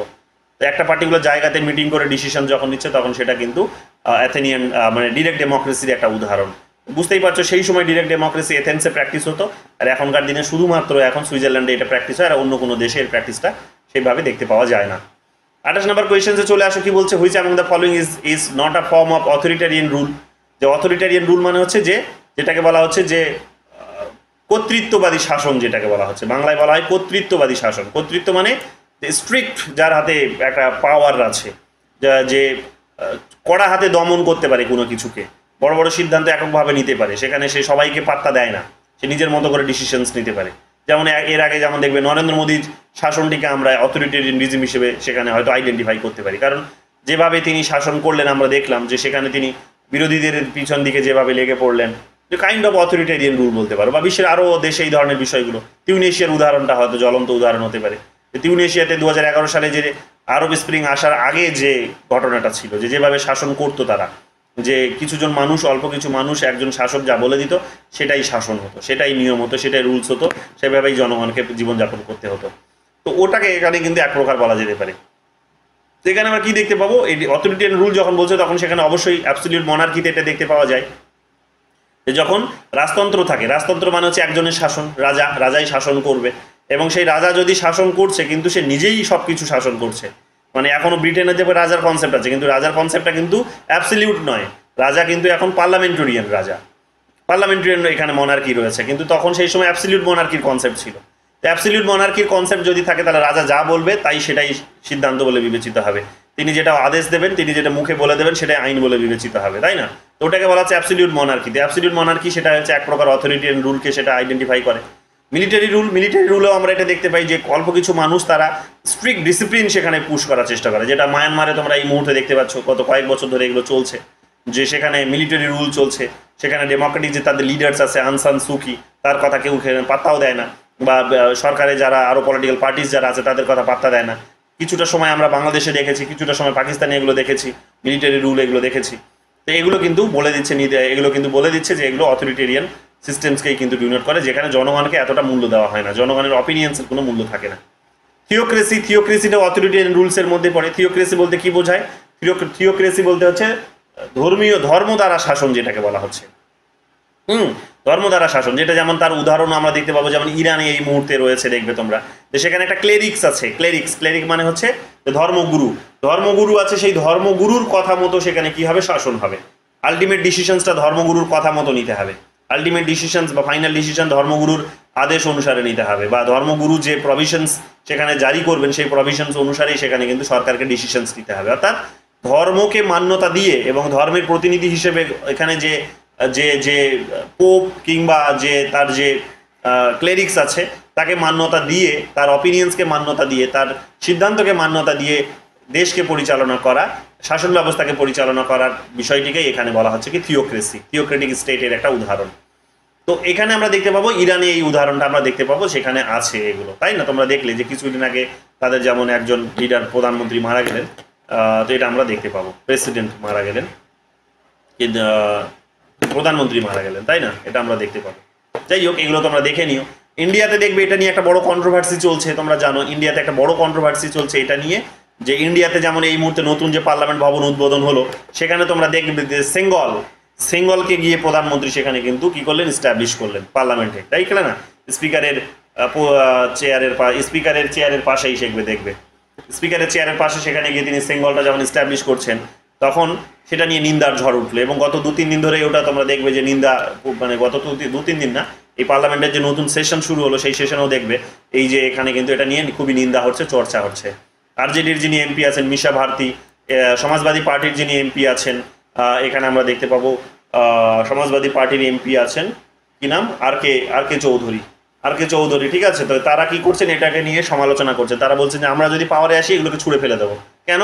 কারণ সেঙ্গলটা হচ্ছে রাজতন্ত্রের প্রতীক, এটা তো রাজতন্ত্র না, এটা হচ্ছে গণতন্ত্র। তো গণতন্ত্রে এই সেঙ্গল কিছু থাকবে না, তাদের বক্তব্য হচ্ছে তাই। কেন থাকবে? তো গণতন্ত্রকে আন্ডারমাইন করা হচ্ছে এইরকমভাবে। তো সেখানে প্রধানমন্ত্রী আসবে, ধীরে ধীরে আলটিমেটলি কী হবে, সেখানে গুরুদের শাসনের কাজ করবে, গুরুদের অধীনে কাজ করবে, গুরুদের নিয়ম মেনে কাজ করবে। ওই ধর্মের গুরুদের নিয়ম মেনে কাজ করবে বা তাদের প্রতিবিধান মেনে কাজ করবে, এটা গণতন্ত্রের বৈশিষ্ট্য নয়। এটা হচ্ছে কিন্তু থিওলজির বৈশিষ্ট্য, এটা কিন্তু মনার্কির বৈশিষ্ট্য। মনার্কিতে এটা হতো। মনে করে দেখো টু শর্ট থিওরির কথা। টু শর্ট থিওরিতে তোমাদের পড়িয়েছিলাম যে দুই তরবারি তত্ত্ব। দুই তরবারি তত্ত্বতে তোমাদের এটা পড়িয়েছিলাম, বলেছিলাম যে রাজা সেখানে আর এই ধর্মীয় গুরুর যে পোপ, তার আর শাসন মানতে চাইলো না। তার আর শাসন মানতে চাইলো না, তার তরবারি সে আর গ্রহণ করতে চাইলো না। সে বলছে আমি আর গ্রহণ করবো না তোমার তরবারিরও দরকার নেই, তোমার আশীর্বাদেরও দরকার নেই। তো ওই যে এখানে কিন্তু তার আগে তো এটা হচ্ছিল যে যতক্ষণ না রাজা ওই পোপের আশীর্বাদ পাচ্ছে ততক্ষণ এখানে কি হতে পারবে না, সে শাসন করতে পারবে না, সে রাজা হিসেবে শপথই নিতে পারবে না, তার অভিষেকই হবে না সেখানে। তো এগুলো আমরা দেখেছি কি যে রাজতন্ত্রে এই সমস্ত উদাহরণগুলো ছিল, যে রাজা বা রাজা এই কনসেপ্টগুলো ছিল, এই রাজত্বে এই কনসেপ্টগুলো ছিল। আমাদের ইন্ডিয়াতেও এগুলো আমরা মুঘল পিরিয়ডে দেখেছি, মুঘল পিরিয়ডে এগুলো আমরা দেখেছি। বা আমাদের মহাভারত যদি তোমরা পড়ো, সেখানকার রাজনীতিতেও এটাই দেখবে যে সেখানে কি করা হতো, যারা হচ্ছে ওই ধর্মগুরু ছিল তাদের এখানে পরামর্শে এখানে ডিসিশন নেওয়া হতো। মুঘল পিরিয়ডে আমরা দেখেছি যে এখানে আকবরের সভাসদের থেকে সভাসদ বলো আর যে কোনো সেখানে ইয়ের কথা বলো, মানে মুঘল সম্রাটের কথা বলো, তাদের প্রত্যেকেরই সভাসদে দেখবে সেখানে কি ছিল না, থিওলজিস্ট ছিলেন, অর্থাৎ ধর্মগুরুরা ছিলেন। সেই ধর্মগুরুরা যে প্রতিবিধান দিতেন সেই প্রতিবিধান মেনে কাজ করতেন তিনি, কিন্তু রাজা কিন্তু বাধ্য হতেন। এগুলো আমরা দেখেছি, কিন্তু এগুলো থেকে তো আমরা বেরিয়ে এসেছি এগুলোর ক্ষতিকারক দিকগুলো থেকে। এই কারণে ডেমোক্রেসিকে প্র্যাকটিস করছি। তো এই কারণে অনেকে এগুলো নিয়ে নিন্দা করছে, যে তারা বলছে যে এইসব আমরা ক্ষমতায় আসলে এইসব সেঙ্গল ফেঙ্গল ছুঁড়ে ফেলে দেবো। ঠিক আছে, গণতন্ত্রের মতো ফাংশনস করবে। ঠিক আছে, এখানে কোনো ধর্মীয় বিশ্বাস দ্বারা রান করবে না, এখানে যুক্তির ভিত্তিতে, এখানে ডিবেটের ভিত্তিতে, এখানে জনগণের সিদ্ধান্তে এখানে কাজ হবে। কোনো একজন ধর্মগুরু বলে দেবে আর সেটার ভিত্তিতেই হবে। ধর্মগুরু কি জনগণের ঊর্ধ্বে নয়। তো জনগণ 140 কোটি জনসংখ্যা, জনগণের বিরুদ্ধে একজন ধর্মগুরু যেটা বলবে সেটা কি সঠিক হতে পারে না। তো স্বাভাবিকভাবে, কারণ তিনিও তো একজন মানুষ, তিনিও তো ভুল করতে পারেন। কাজেই এখানে জনগণ যেটা বলবে সেটাই শেষ কথা হবে, জনগণের মতো করে কাজ হবে। তো সেটাই ডেমোক্রেসির আইডিয়া, এবং ডেমোক্রেসির আইডিয়াটাকে প্রপার লেভেলে প্র্যাকটিস করা হবে। সেইগুলো এখন দেখতেই পাচ্ছ যে কন্ট্রোভার্সিতে আছে। তারপরে এখানে চলে আসো, কি বলছে 29 নম্বর কোয়েশ্চেন্স। 29 নম্বর কোয়েশ্চেন্স বলছে এটা একটা, দেখো দুটো স্টেটমেন্ট দিয়েছে এখানে। বলছে popular democracy is a form of indirect democracy. এটা নিয়ে একটা কনফিউশনস আছে। 2023 সালে সিইউটি পিজিতে এই কোয়েশ্চেন্সটা এসেছে, বাট আমার একটা কনফিউশনস ছিল এবং এখনো আছে। কনফিউশন মানে কি, আমি এটা কন্ট্রোভার্সিয়াল কোয়েশ্চেন্স। এই ধরনের কোয়েশ্চেন্স আমি মনে করি দেওয়া উচিত নয়। কি বলছে দেখো, popular democracy is a form of indirect democracy. না, এটা তা নয়। আবার এটা হ্যাঁ তা হয়, দুটোই। তুমি দুটোকে ইগনোর করতে পারবে না। পপুলার ডেমোক্রেসির আইডিয়াটিকে কে এস্টাবলিশ করেছিলেন? রুশো। তো পপুলার সুভারেনিটির কনসেপ্ট যেটাকে বলা হচ্ছে, তো পপুলার ডেমোক্রেসির আইডিয়াটি তিনি যখন প্র্যাকটিস করিয়েছিলেন তখন তিনি জনগণের হাতে সরাসরি ভোটিং রাইটস দিয়ে দিয়েছিলেন। জনগণই সেখানে কি করবে, পলিসি মেকিং প্রসেসে অংশগ্রহণ করতে পারবে। তাহলে সরাসরি যখন তিনি জনগণকে অংশগ্রহণ করার সুযোগ দিয়ে দিয়েছেন, তাহলে তো সেটা পলিটিক্যাল, তাহলে সেই পার্সপেক্টিভ থেকে সেটা পপুলার ডেমোক্রেসি। কিন্তু এখানে বলছে কি যে বর্তমান দিনে আমরা আবার যে ডেমোক্রেসিকে প্র্যাকটিস করে থাকি সেই ডেমোক্রেসিকে রিপ্রেজেন্টেটিভ ডেমোক্রেসি। জনগণ সেখানে যেখানে শুধু ভোট দেয় কিন্তু ডিসিশন নিতে পারে না। এখানে শুধু ভোট দেয় প্রতিনিধির চুজ করার জন্য, ডিসিশন নেয় আমাদের প্রতিনিধিরা গিয়ে। তাহলে সেটা ইনডিরেক্ট ডেমোক্রেসি। কিন্তু এটাকেও আবার দেখবে পপুলার ডেমোক্রেসি বলা হয়, পপুলার ডেমোক্রেসি। তো কোনটাকে তুমি ঠিক বলবে, এটা নিয়ে একটা কনফিউশনস আছে। কাজে এই ধরনের কোয়েশ্চেন্স দেওয়া উচিত নয়, কিন্তু তারা দিয়েছে। আমি মনে করি এই ধরনের কোয়েশ্চেন দেওয়া উচিত নয়। স্টেটমেন্ট 2তে দেখো কি বলছে, ইট প্রিসাপোজেস ফাংশনাল অর সেকশনাল ডিভিশন। আচ্ছা, বিভিন্ন যে গ্রুপগুলো আছে সেই সমস্ত গ্রুপগুলোকে ভ্যালুস দেয়। ঠিক আছে, তো পপুলার ডেমোক্রেসিতে এই গ্রুপগুলোকে ভ্যালুস দেয়। তো গ্রুপগুলোকে এরা বলছে যে না, গ্রুপ ভ্যালুস দেয় না। এখানে জনগণ সরাসরি, গ্রুপের কোনো কনসেপ্ট নেই, জনগণ ভ্যালুস পাবে। কিন্তু এটাও আবার ঠিক যে বর্তমান দিনে যেই ডেমোক্রেসি, পপুলার ডেমোক্রেসি আমরা প্র্যাকটিস করি, তো সেখানে সেই গ্রুপগুলোকেই ভ্যালুস দেওয়া হয়। গ্রুপগুলোই আলটিমেটলি ডিসিশন নেয়। গ্রুপের যারা লিডার্স আছে তারাই ডিসিশন নেয়, গ্রুপের লিডাররাই ডিসিশন নেয়। দেখবে আমাদের জনগণে দেখবে পাড়া ভিত্তিক গ্রুপস আছে, কাস্ট ভিত্তিক গ্রুপস আছে, ক্লাস ভিত্তিক গ্রুপস আছে, জেন্ডার ভিত্তিক গ্রুপস আছে, এনভায়রনমেন্টাল ভিত্তিক গ্রুপস আছে, বিভিন্ন বিষয়ের উপর বেস করে বিভিন্ন গ্রুপস আছে। সেই গ্রুপসের লিডার্সরা যে ডিসিশনসটা নেয় আমরা সেই ডিসিশনসটাকেই ফলো করি। তো সেটাও তো ডেমোক্রেটিক একটা প্র্যাকটিস। কিন্তু এখানে বলছে সেটা পপুলার ডেমোক্রেসি, সেটা নয়। ওই জন্য বলছে দুটোই ফলস। কিন্তু এখানে কিন্তু আবার দেখো দুটোই ঠিক, দুটোই ফলস। এটা এক ধরনের, এখন তুমি কোনটাকে নেবে সেটা হচ্ছে শেষ কথা। তো ওরা এখন এটাকে ভুল হিসেবে নিয়েছে, তার তো বলার কিছু নেই, কারণ তাদের এই ধরনের কোয়েশ্চেন্সে এখন চ্যালেঞ্জ করা যায় না জেনারেলি। ওরা যেটাকে নেবে সেটাই ঠিক, কারণ দুটোই ঠিক। যাই হোক, এটা একটু ভালো করে তোমার মাথায় রেখো এগুলো বিষয়গুলো। 30 নম্বর কোয়েশ্চেন দেখো কি বলছে, which of the following are true about representative democracy, প্রতিনিধিত্বমূলক গণতন্ত্র সম্পর্কে কোনটা ঠিক। তো প্রতিনিধিত্বমূলক গণতন্ত্রে আমরা কি দেখতে পাই, আমরা দেখতে পাই simple majority means more than half of those voting. হ্যাঁ, আমরা এটা দেখতে পাই যে আমাদের তাতে কি রিপ্রেজেন্টেটিভ ডেমোক্রেসিতে আমরা বাস করছি, আমাদের রিপ্রেজেন্টেটিভ ডেমোক্রেসিতে সিম্পল মেজরিটি যখন আমরা বলছি তখন কি দেখতে পাই যে মোর দেন হাফ ভোট দিলেই সেখানে জিতে যায়। পার্লামেন্টেও যদি তোমরা দেখো, পার্লামেন্টে যখন কোনো একটা বিল পাস হয় তখন সিম্পল মেজরিটিতে পাস হয়ে যায়, যে সেখানে 50%-এর অ্যাভাব 50% যদি ভোট যদি কোনো দিকে পড়েছে তাহলে সেই দিকটা জিতে যায়, বা সেই মতামতটা বা সেই সাইডটা জিতে যায়। তো সিম্পল মেজরিটি আছে, রিপ্রেজেন্টেটিভ ডেমোক্রেসিটা প্র্যাকটিস হয়। Blocking minority reflects a situation where a minority is able to prevent a proposal for কি passing, অর্থাৎ মাইনরিটিরা কি করতে পারে, কোনো একটা সিস্টেমকে হয়তো আটকে দিতে পারে। হ্যাঁ, এটা রিপ্রেজেন্টেটিভ ডেমোক্রেসিটাও হয়, কারণ ওদেরও রিপ্রেজেন্টেশন সেখানে ঘটেছে, কারণ ওদের রিপ্রেজেন্টেশন ঘটেছে। এবার ওরা যদি না বলে তাহলে তো সেখানে তো ডিসিশন আলটিমেটলি হবে না, নাও হতে পারে, হচ্ছে না, অনেক সময় হয় না। মাইনরিটিসরা সেখানে এমন একটা স্ট্রাকচার তৈরি করে রেখেছে যে তারা না বলে দিলেও আর মানে সেখানে কোনো ডিসিশনই হবে না, কারণ ওদের ডিসিশনটা সেখানে খুব গুরুত্বপূর্ণ। এটাও হয়, আমরা দেখতে পারি মাইনরিটিরা সেখানে ব্লক করতে পারে সিস্টেমগুলোকে, বা মাইনরিটিরা সেখানে বাধা দিতে পারে। সি নাম্বার কি বলছে, absolute majority means more than half of those entitle to vote, এটাও আমরা দেখতে পাই। অ্যাবসলিউট মেজরিটি মানে একক যে একাধিপত্য, যে একেবারে বলতে পারবো একক যে সংখ্যাগরিষ্ঠতা, একক সংখ্যাগরিষ্ঠতা। তো সেখানে একক সংখ্যাগরিষ্ঠতা বলতে কি বোঝায়, যে এখানে 1/3 বলতে পারো, 3 ভাগের না 2/3 বলতে পারো, 2/3। তো 2/3 পেয়ে গেলে কি হয়, সেটা হচ্ছে মানে একক সংখ্যাগরিষ্ঠতা বলা হয়। একক সংখ্যাগরিষ্ঠতা, যেটা বিজেপি এইবার চাইছিল, বিজেপি যেটা এইবার চাইছিল এটা, বা বলতে পারো যে যেটা এই সিম্পল মেজরিটির কনসেপ্টেও এটা বিলং করে, যে সেখানে 50%-এর উপর হলেও হবে। তো অ্যাবসলিউট মেজরিটি তাদের আছে, তো যতটা দরকার সরকার গঠন করার জন্য ততটা তাদের আছে। তো 50%-এর উপরে ভোট পেলেই হয়ে গেল, 50%-এর উপর সিট পেলে হলো, ভোট পেলে হবে না, সিট পেলে হয়ে গেলো। তো সেটা আমাদের এখানে কনসেপ্ট আছে, 273টা সিট জিতলেই তুমি কি হবে না, সরকার তুমি গঠন করতে পারবে। তো এটাও অ্যাবসলিউট মেজরিটির কনসেপ্ট, এটাও হতে পারে। আবার 2/3-এর কনসেপ্টও আবার হতে পারে, সেটা 2/3-এর কনসেপ্টটা একটু বেশি কমপ্লেক্স, বাট 1/3-এরটা একটু বেশি easy. Qualified majority demonstrate more than a simple majority which is typically 2/3 majority. Qualified majority, হ্যাঁ এটা আমরা দেখতে পাবো, কোয়ালিফাইড মেজরিটি ডেমনস্ট্রেট। কোয়ালিফাইড আমাদের দেখবে, কোয়ালিফাইড ভেটোটা আমাদের দেশে নেই, কিন্তু কোয়ালিফাইড মেজরিটির কনসেপ্টটা আছে, যে কোয়ালিফাইড হতে হবে, যেটাকে বলা যাচ্ছে যে ওই 2/3 মেজরিটির যে কনসেপ্ট, তো এটাও আছে আমাদের দেশে, এবং এটাও রিপ্রেজেন্টেটিভ ডেমোক্রেসির মধ্যে এটা দেখতে পাই। কিন্তু এই নাম্বারটা নেই, এবং নাম্বার গন্ডগোলটা কোথায় আছে তোমাদের বলছি।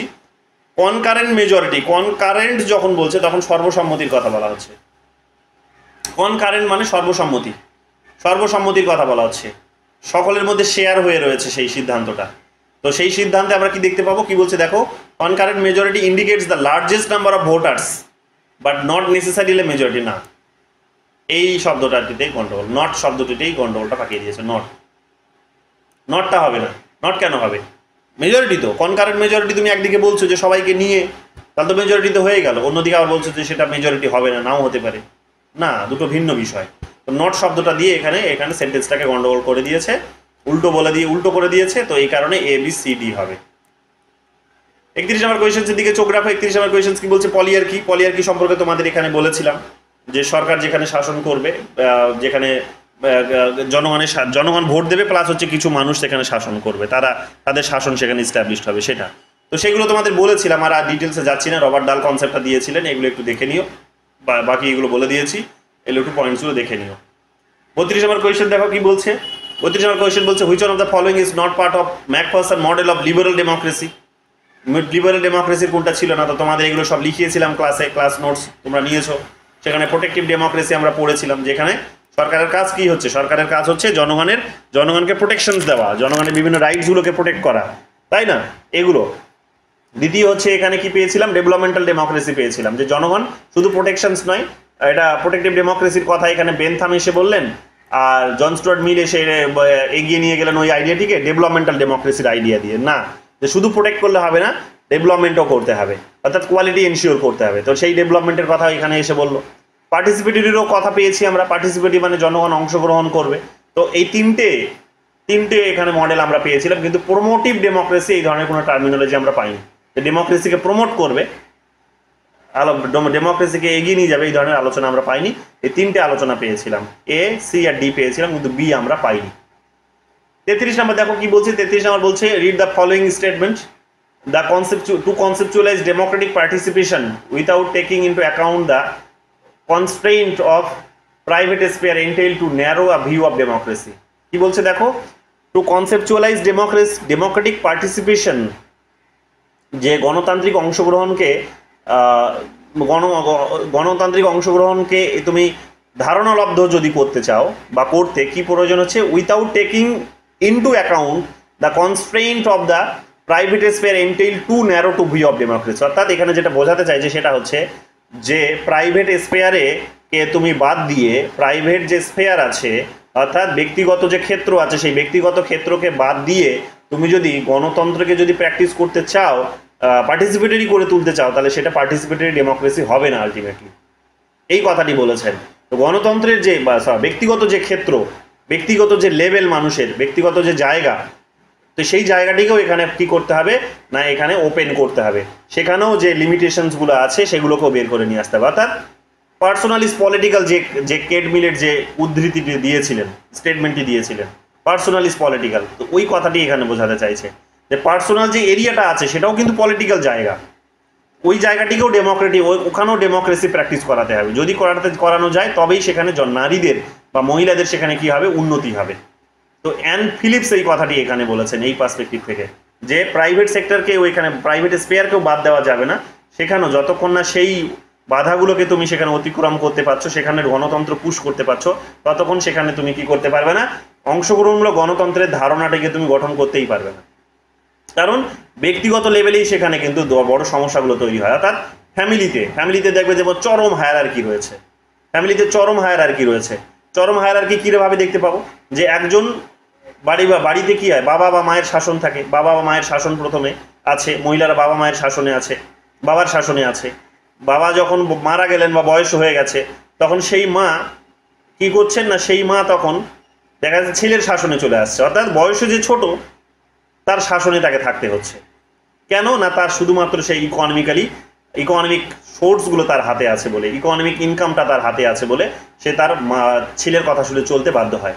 তাহলে চরম হায়ারার্কিটা এখানে কিন্তু আছে, চরম ইনইকুয়ালিটি এখানে প্র্যাকটিস করা হয়েছে, চরম এখানে কিন্তু বলা যেতে পারে যে এক প্রকার প্যাট্রিয়ার্কিক একটা নেচার কিন্তু এখানে দেখতে পাবো। তো এটা তো প্রাইভেট স্পেস, ফ্যামিলিটা তো প্রাইভেট স্পেস। তো সেই প্রাইভেট স্পেসের মধ্যেও এখানে আমরা কি দেখতে পাবো, যে বৈষম্যগুলো আছে বা এখানে গণতান্ত্রিকতা যেহেতু নেই, যে প্রত্যেকের এখানে অপিনিয়ন্সের সমান মূল্য থাকবে সেটা যেহেতু নেই, তো স্বাভাবিকভাবে প্রত্যেকে ইনকাম করতে পারবে এই কনসেপ্টগুলো যেহেতু ফ্যামিলির মধ্যে প্র্যাকটিস হয় না, শুধু পুরুষরাই বাইরে যেতে পারে, তো ফলে আমরা কি দেখতে পাবো, এখানে আমরা দেখতে পাবো যে এখানে ডেমোক্রেসিটা প্র্যাকটিস হয় না, চরম অসাম্য বৈষম্য এখানে আছে। এবং যতক্ষণ না এটাতে ডেমোক্রেসি প্র্যাকটিস করানো যাচ্ছে এই প্রাইভেট লেভেলে, ততক্ষণ এখানে বৈষম্য দূর হবে না, বা অংশগ্রহণমূলক গণতন্ত্রের যে ধারণা সেই ধারণা আলটিমেটলি সম্পূর্ণ হবে না, ওটাকে এখানে বোঝাতে চাইছে।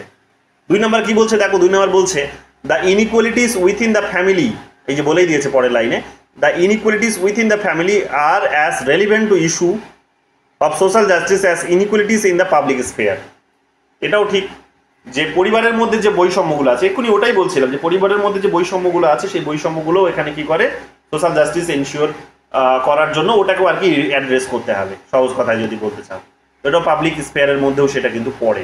তো এটা প্রাইভেট লেভেলে আর ছেড়ে দিলে হবে না, পাবলিকের মধ্যে নিয়ে আসতে হবে, এবং এটা আলটিমেটলি হলে তবেই পার্টিসিপেটরি ডেমোক্রেসির আইডিয়াটিকে প্র্যাকটিস করানো যাবে। তো এই আইডিয়াটিকে অ্যানি ফিলিপস এই কথাটি বলেছেন। তিনি একজন আমরা দেখতে পাবো যে তিনি একজন ডেমোক্রেটিক থিঙ্কার ছিলেন, ফেমিনিস্ট ছিলেন। তার বিখ্যাত বইটার নাম এখানে ভালো করে মুখস্থ করে নাও, দ্য পলিটিক্স অফ প্রেজেন্স।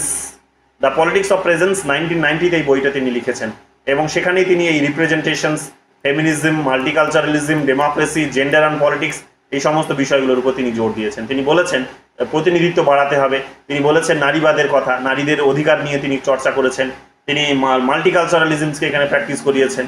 এই সমস্ত বিষয়গুলোকে এখানে কিন্তু তিনি নিয়ে কথা বলেছেন, এগুলো আমরা এখানে দেখতে পাবো। এক সেকেন্ড, অনব দা ক্লাসে আছি, ক্লাসটা শেষ করে ফোন করছি 10 মিনিট 15 মিনিট পর। ঠিক আছে, নো প্রবলেম। তারপরে এখানে দেখো কি বলছে,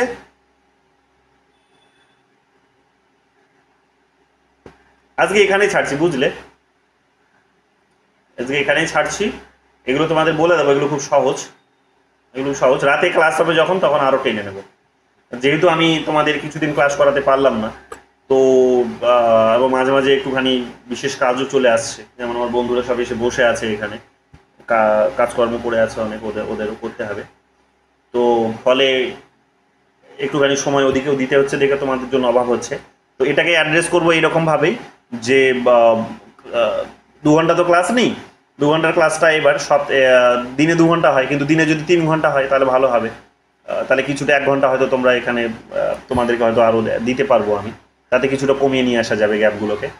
তো আজকে যেমন মোটামুটি 1.5 ঘন্টা ক্লাস হলো, রাতের দিকে চেষ্টা করা হবে 2 ঘন্টা বা সেখানে 1.5 ঘন্টা ক্লাস, ঠিক আছে? তো তখন সেখানে ওগুলো আলোচনা করে নেবো। তো আজকে এতটুকুই থাক, আজকে বলছি এখন এতটুকুই থাক, রাতে 7:30 ক্লাসে আমরা বাকিটা আলোচনা করে নেবো। তো এইভাবে তোমাদের গ্যাপগুলো আমি কমিয়ে নিয়ে আসার চেষ্টা করবো, কারণ আমি চাইছি তোমরা অ্যাটলিস্ট পলিটিক্যাল থিওরিটা যেভাবে আমি তোমাদের ধরে ধরে পড়াচ্ছি এটা পড়ে যাও। প্রচুর প্রশ্ন এখান থেকে আসতে পারে, এবং এগুলো তোমাদের মানে পলিটিক্যাল থিওরিতে যারা স্ট্রং নয় তারা রিসার্চ করুক আর যাই করুক না কেন, সেগুলো খুবই উইক হবে, খুবই দুর্বল হবে, সেগুলো শুধু সব শুনে স্টেটমেন্ট মনে হবে, সেগুলো সব মন গড়া কাহিনী মনে হবে, সেগুলো রিসার্চ মনে হবে না। কেন? তার কারণ রিসার্চ মানে হচ্ছে যে তুমি যেটা বলছো সেটা তুমি প্রথম ব্যক্তি নও, এটা 2000 বছর ধরে এগুলো চর্চা হচ্ছে, লক্ষ লক্ষ মানুষ এগুলো বলে গেছে, তুমি যত জানবে তত ভালো। এবং রিসার্চ দেখবে, কোয়ালিটেটিভ রিসার্চ যখনই তোমরা পড়ো, বিশেষ করে তোমরা যদি গায়ত্রী চক্রবর্তীর লেখাগুলো পড়ো, দেরিদার লেখা পড়ো, ম্যানুয়েল কাস্টেলসের লেখা পড়ো, বড় বড় যারা স্কলার্স তাদের লেখাগুলো যদি পড়ো, তাহলে দেখবে যে একটা পেজের মধ্যে ওরা রেফারেন্স দেয় মিনিমাম 10টা-12টা করে, একটা পেজের মধ্যে মিনিমাম 10টা-12টা করে রেফারেন্স দেয়। তো কাজে আমি তোমাদের এটাই বলবো যে যত বেশি থিওরিতে স্ট্রং হতে পারবে তত বেশি কি হবে, তোমাদের আগামী দিনে যে রিসার্চগুলো করবে সেই রিসার্চগুলো তোমাদের দেখবে খুব ভালো হবে। এবং নট অনলি দ্যাট, সেটা হচ্ছে তোমাদের ইন্টারভিউ বোর্ডে গিয়েও তোমরা কিন্তু খুব সুন্দরভাবে নিজেদেরকে প্রেজেন্ট করতে পারবে। এবং কমন তো অনেকগুলোই পাবে, অনেক যেহেতু বিষয় এখানে আছে, তো এইগুলো তো আমাদের পড়তেই হবে। তো টাইম লাগুক, কিন্তু সলিড যা জানবে তোমরা সলিড জানবে, এখানে কিন্তু কোনো কর্নার বাকি থাকবে না জানার, এবং খুব ভালো কিছু হবে। এবং এগুলো দেখো, কোয়েশ্চেন্সগুলো দিল্লি ইউনিভার্সিটির বেশিরভাগই কোয়েশ্চেন দেখবে, দিল্লি ইউনিভার্সিটির কোয়েশ্চেন্স, তারপরে জেএনইউ এর কোয়েশ্চেন্স, এগুলো সব আছে। এবং সেই কোয়েশ্চেন্সগুলো কিন্তু সাধারণত আমাদের এই ওয়েস্ট বেঙ্গল স্টেটে কিংবা আমাদের সাধারণ পরীক্ষাগুলোতে কিন্তু আসে না। কিন্তু এগুলো যদি জানতে পারো তাহলে দেখবে তোমরা ইজিলি জেআরএফটা হবে, কারণ ওই এক্সেপশনাল মানে ওই যেটাকে বলা হয় কি, যেটাকে বলা হচ্ছে যে বিয়ন্ড বাউন্ডারির কোয়েশ্চেন্সগুলো হচ্ছে এগুলো, যে 4-5টা কোয়েশ্চেন্সে তোমার পার্থক্য তৈরি করে দেয়, যে ওগুলোর উত্তর জানা থাকলে তুমি জেআরএফটা ইজিলি পেয়ে যাবে। তো এই কারণে আমাদেরকে বিয়ন্ড বাউন্ডারি পড়তে গেলে এই দিল্লি ইউনিভার্সিটির, জেএনইউ, তারপরে জামিয়া মিলিয়া, তারপরে যে জম্মু কাশ্মীর, গুজরাট, হিমাচল প্রদেশ, তেলেঙ্গানা, এই সমস্ত রাজ্যের কোয়েশ্চেন্সগুলো যেগুলো একটু বিয়ন্ড বাউন্ডারি আছে সেগুলো একটু দেখে নিতে হবে। তাহলে দেখো তোমাদের অনেকটা অ্যাডভান্স লেভেলে তোমরা চলে যাবে, ঠিক আছে? কিন্তু সময় লাগবে, তো সময় লাগুক, ধরে পড়ো, তাড়াহুড়োর কিছু নেই। তোমরা অনেকটা পড়ে নিয়েছো, তাতে করে তোমাদের কাজে আসবে। এবং যদি সলভ করে যেতে পারো তাহলে কোয়েশ্চেন যাই আসুক না কেন তোমরা মানে কমন তো পাবেই, এতগুলো কোয়েশ্চেন্স বুঝতেই পারছো, এবার যেমন 80টার মতো কোয়েশ্চেন্স কমন এসেছে, তো কমন তো পাবেই, প্লাস কমন যদি আসে কিন্তু তারপরেও যদি তুমি বুঝতে না পারো, তুমি ভাবনা শক্তিতে তুমি ওগুলোকে উত্তর করে আসতে পারবে, ঠিক আছে? তো আজকে এতটুকুই থাক, রাতে আমরা 7:30 আবার ক্লাসে জয়েন করব, তখন বাকি আরও যদি পারি মোটামুটি এরকমভাবে ধীরে ধীরে 25-30টা কোয়েশ্চেন্স আলোচনা করে নেব, ঠিক আছে? কারো কোনো প্রশ্ন? হ্যাঁ, বলো। বলছিলাম যে আপনি যে বলেছিলেন 50টা করে প্রশ্ন, সেটা কি ডেইলি যে কোনো টাইমেই হবে? হ্যাঁ, ওটা তো ওখানে দেওয়া যে কোনো আছে, টাইমে কি করতে পারবো? ওটা ওখানে দেওয়া আছে, ওটা সলভ করতে থাকো, ওটা ফেলে রেখো না, ওটা যে কোনো টাইমে হবে। লিঙ্কটাতে টাচ করবে, প্রত্যেকবার টাচ করবে, প্রত্যেকবারই নতুন 50টা প্রশ্ন আসবে। হ্যাঁ স্যার, ওটা কালকে আমি ভুলে গিয়েছিলাম। না, ওটা সলভ করতে থাকো, ওটা সলভ প্রত্যেকের জন্য, ওটা কমন, প্রত্যেকদিন 50টা করে প্রশ্ন কমন, মানে করতেই হবে, প্রত্যেককে বলছি করতেই হবে। যে কোনো টাইমে করতে পারবো? যে কোনো টাইমে করো, কিন্তু করতেই হবে, ওটা করতেই হবে, ওটা পার্মানেন্ট ডিসিপ্লিন, ওটা প্রত্যেকটা দিন করতে হবে, তোমাকে কোয়েশ্চেনগুলোর সাথে পরিচিত হতে হবে, ঠিক আছে? কারো কোনো প্রশ্ন? স্যার বলো। স্যার, কালকে ওই আসিয়ান আর সার্কের যে কোশ্চেন গুলো, ওইগুলো কি ঠিক করে দেওয়া হয়েছে? তাহলে ওটা আমি সলভ করে দিতাম, বাকিগুলো হয়ে গেছে আমার। আসিয়ান আর সার্কের কোয়েশ্চেন কোনগুলো বলো তো, বুঝলাম না। ওই যে কালকে যেটা গুগল ফর্মে মানে করে দিলেন না, দিয়ে ওই কোশ্চেন গুলো ছিল না, মাত্র একটাই কোশ্চেন না না 81 ওটাতে নাম্বার, ওটাতে ওটা ওটা ওটা দেওয়ার কথা নয় তোমাদের, ওটা ভুল করে দিয়েছে, কারণ ওটাতে কোয়েশ্চেন্স নেই, ওটা ঢোকানো হয়নি, আর ওটা কোয়েশ্চেন ঢুকবে না আর। যা দিয়েছি যেগুলো যা আছে ওগুলোই পড়ো, ঠিক আছে? যেহেতু এখানে ওয়েবসাইটে আপলোড করা হয়নি, তাই ওই পুরোনো ফরম্যাটে ওই একেবারে শুরুর দিকে তোমাদের যেগুলো করাতাম গুগল ফর্মে ছিল ওগুলো দিয়ে দিলাম। ওগুলো কে চাইলে তোমরা কালকে, জানো কে চেয়েছিলে তোমরা কালকে এটা? স্যার আমি চেয়েছিলাম, কিন্তু সরিনি। তো কোনো প্রশ্ন নেই, ওতে একটাই আছে 85, মানে 85 নাম্বারটা। ঠিক আছে, বাকিগুলো তো আছে, বাকিগুলো করো। আর এগুলোতে তোমাদের ধীরে ধীরে ঢুকবে, ঠিক আছে? আমি করে দিচ্ছি এই ব্যবস্থা, ধীরে ধীরে আসতে থাকবে, করতে থাকো, ঠিক আছে? দীপিকাও চেয়েছিল বোধহয়, তাই না দীপিকা? ওকে, হ্যাঁ স্যার আমি চেয়েছিলাম। ঠিক আছে। হ্যাঁ স্যার এসসিওটা তো হলো না, আপনি দেখলেন না এসসিওটা? হ্যাঁ হ্যাঁ হ্যাঁ হ্যাঁ ওই সংঘাই কোঅপারেশনেরটা তো মানে হচ্ছে না, খুলছে না, ওটা তো আপনার দেখার কথা ছিল, তো আপনি দেখবেন না ওটা। আচ্ছা, এসসি ওটা না, এরকম একটা এসএমএস করে রাখো তো আমাকে, আমি হ্যাঁ। রাতের দিকে দেখছি, এসএমএস করে রাখো। স্যার বলছি কারেন্ট অ্যাফেয়ার্স এর কোশ্চেন গুলো দিলে খুব ভালো হতো, মানে যেটা আমাদের চলছিল, যেটা 2 মাস গ্যাপ হয়ে গেল ব্যাপারটা। না ওটা আসবে, ওটা না, যেগুলো অলরেডি হয়ে গেছে সেগুলো রিভাইজ করার জন্য আরেকটা লিঙ্ক তৈরি করে দেওয়া হয়েছে, ওটা করতে পারো ওখান থেকে। এক জায়গায় সব পেয়ে যাবে, একটাই লিঙ্কে সব পেয়ে যাবে। আর যেগুলো নতুন আসছে সেগুলো আমি সব সিকোয়েন্সে আলাদা করে একটা গ্রুপ তৈরি করে, মানে একটা আমাদের আমি সাজিয়ে রাখছি সেগুলো সিকোয়েন্সে, ওগুলো আসবে, ওগুলো আমরা পড়বো। কারেন্ট অ্যাফেয়ার্স না জানলে তো গ্লোবাল পলিটিক্সে পিছিয়ে পড়বে। তো আমি ওগুলো তোমাদের জন্য, ওগুলো আমার নিজের জন্যই দরকার, ওই কারণেই তোমাদেরকে ওগুলো পড়িয়ে দিচ্ছি। তো কোয়েশ্চেন্সও তৈরি করে দিচ্ছি যাতে তোমাদের উপকার হয়। আমি তো পড়তে হলে কোয়েশ্চেন্সের প্রয়োজন নেই, কিন্তু তোমাদেরকে একটু কোয়েশ্চেন্স দিলে পরীক্ষায় কমন পাবে। তো এই কারণে এটা করছি, ওটা আমার নিজস্ব প্রয়োজনেই আমি ওটা করছি, কাজেই ওটা নিয়ে চিন্তা করো না। ওটা যখনই হোক, যেগুলো ব্যাকলগ আছে সেই ব্যাকলগগুলো আমি টেনে নেবো, ওগুলো সব সাজিয়ে রাখা হয়েছে।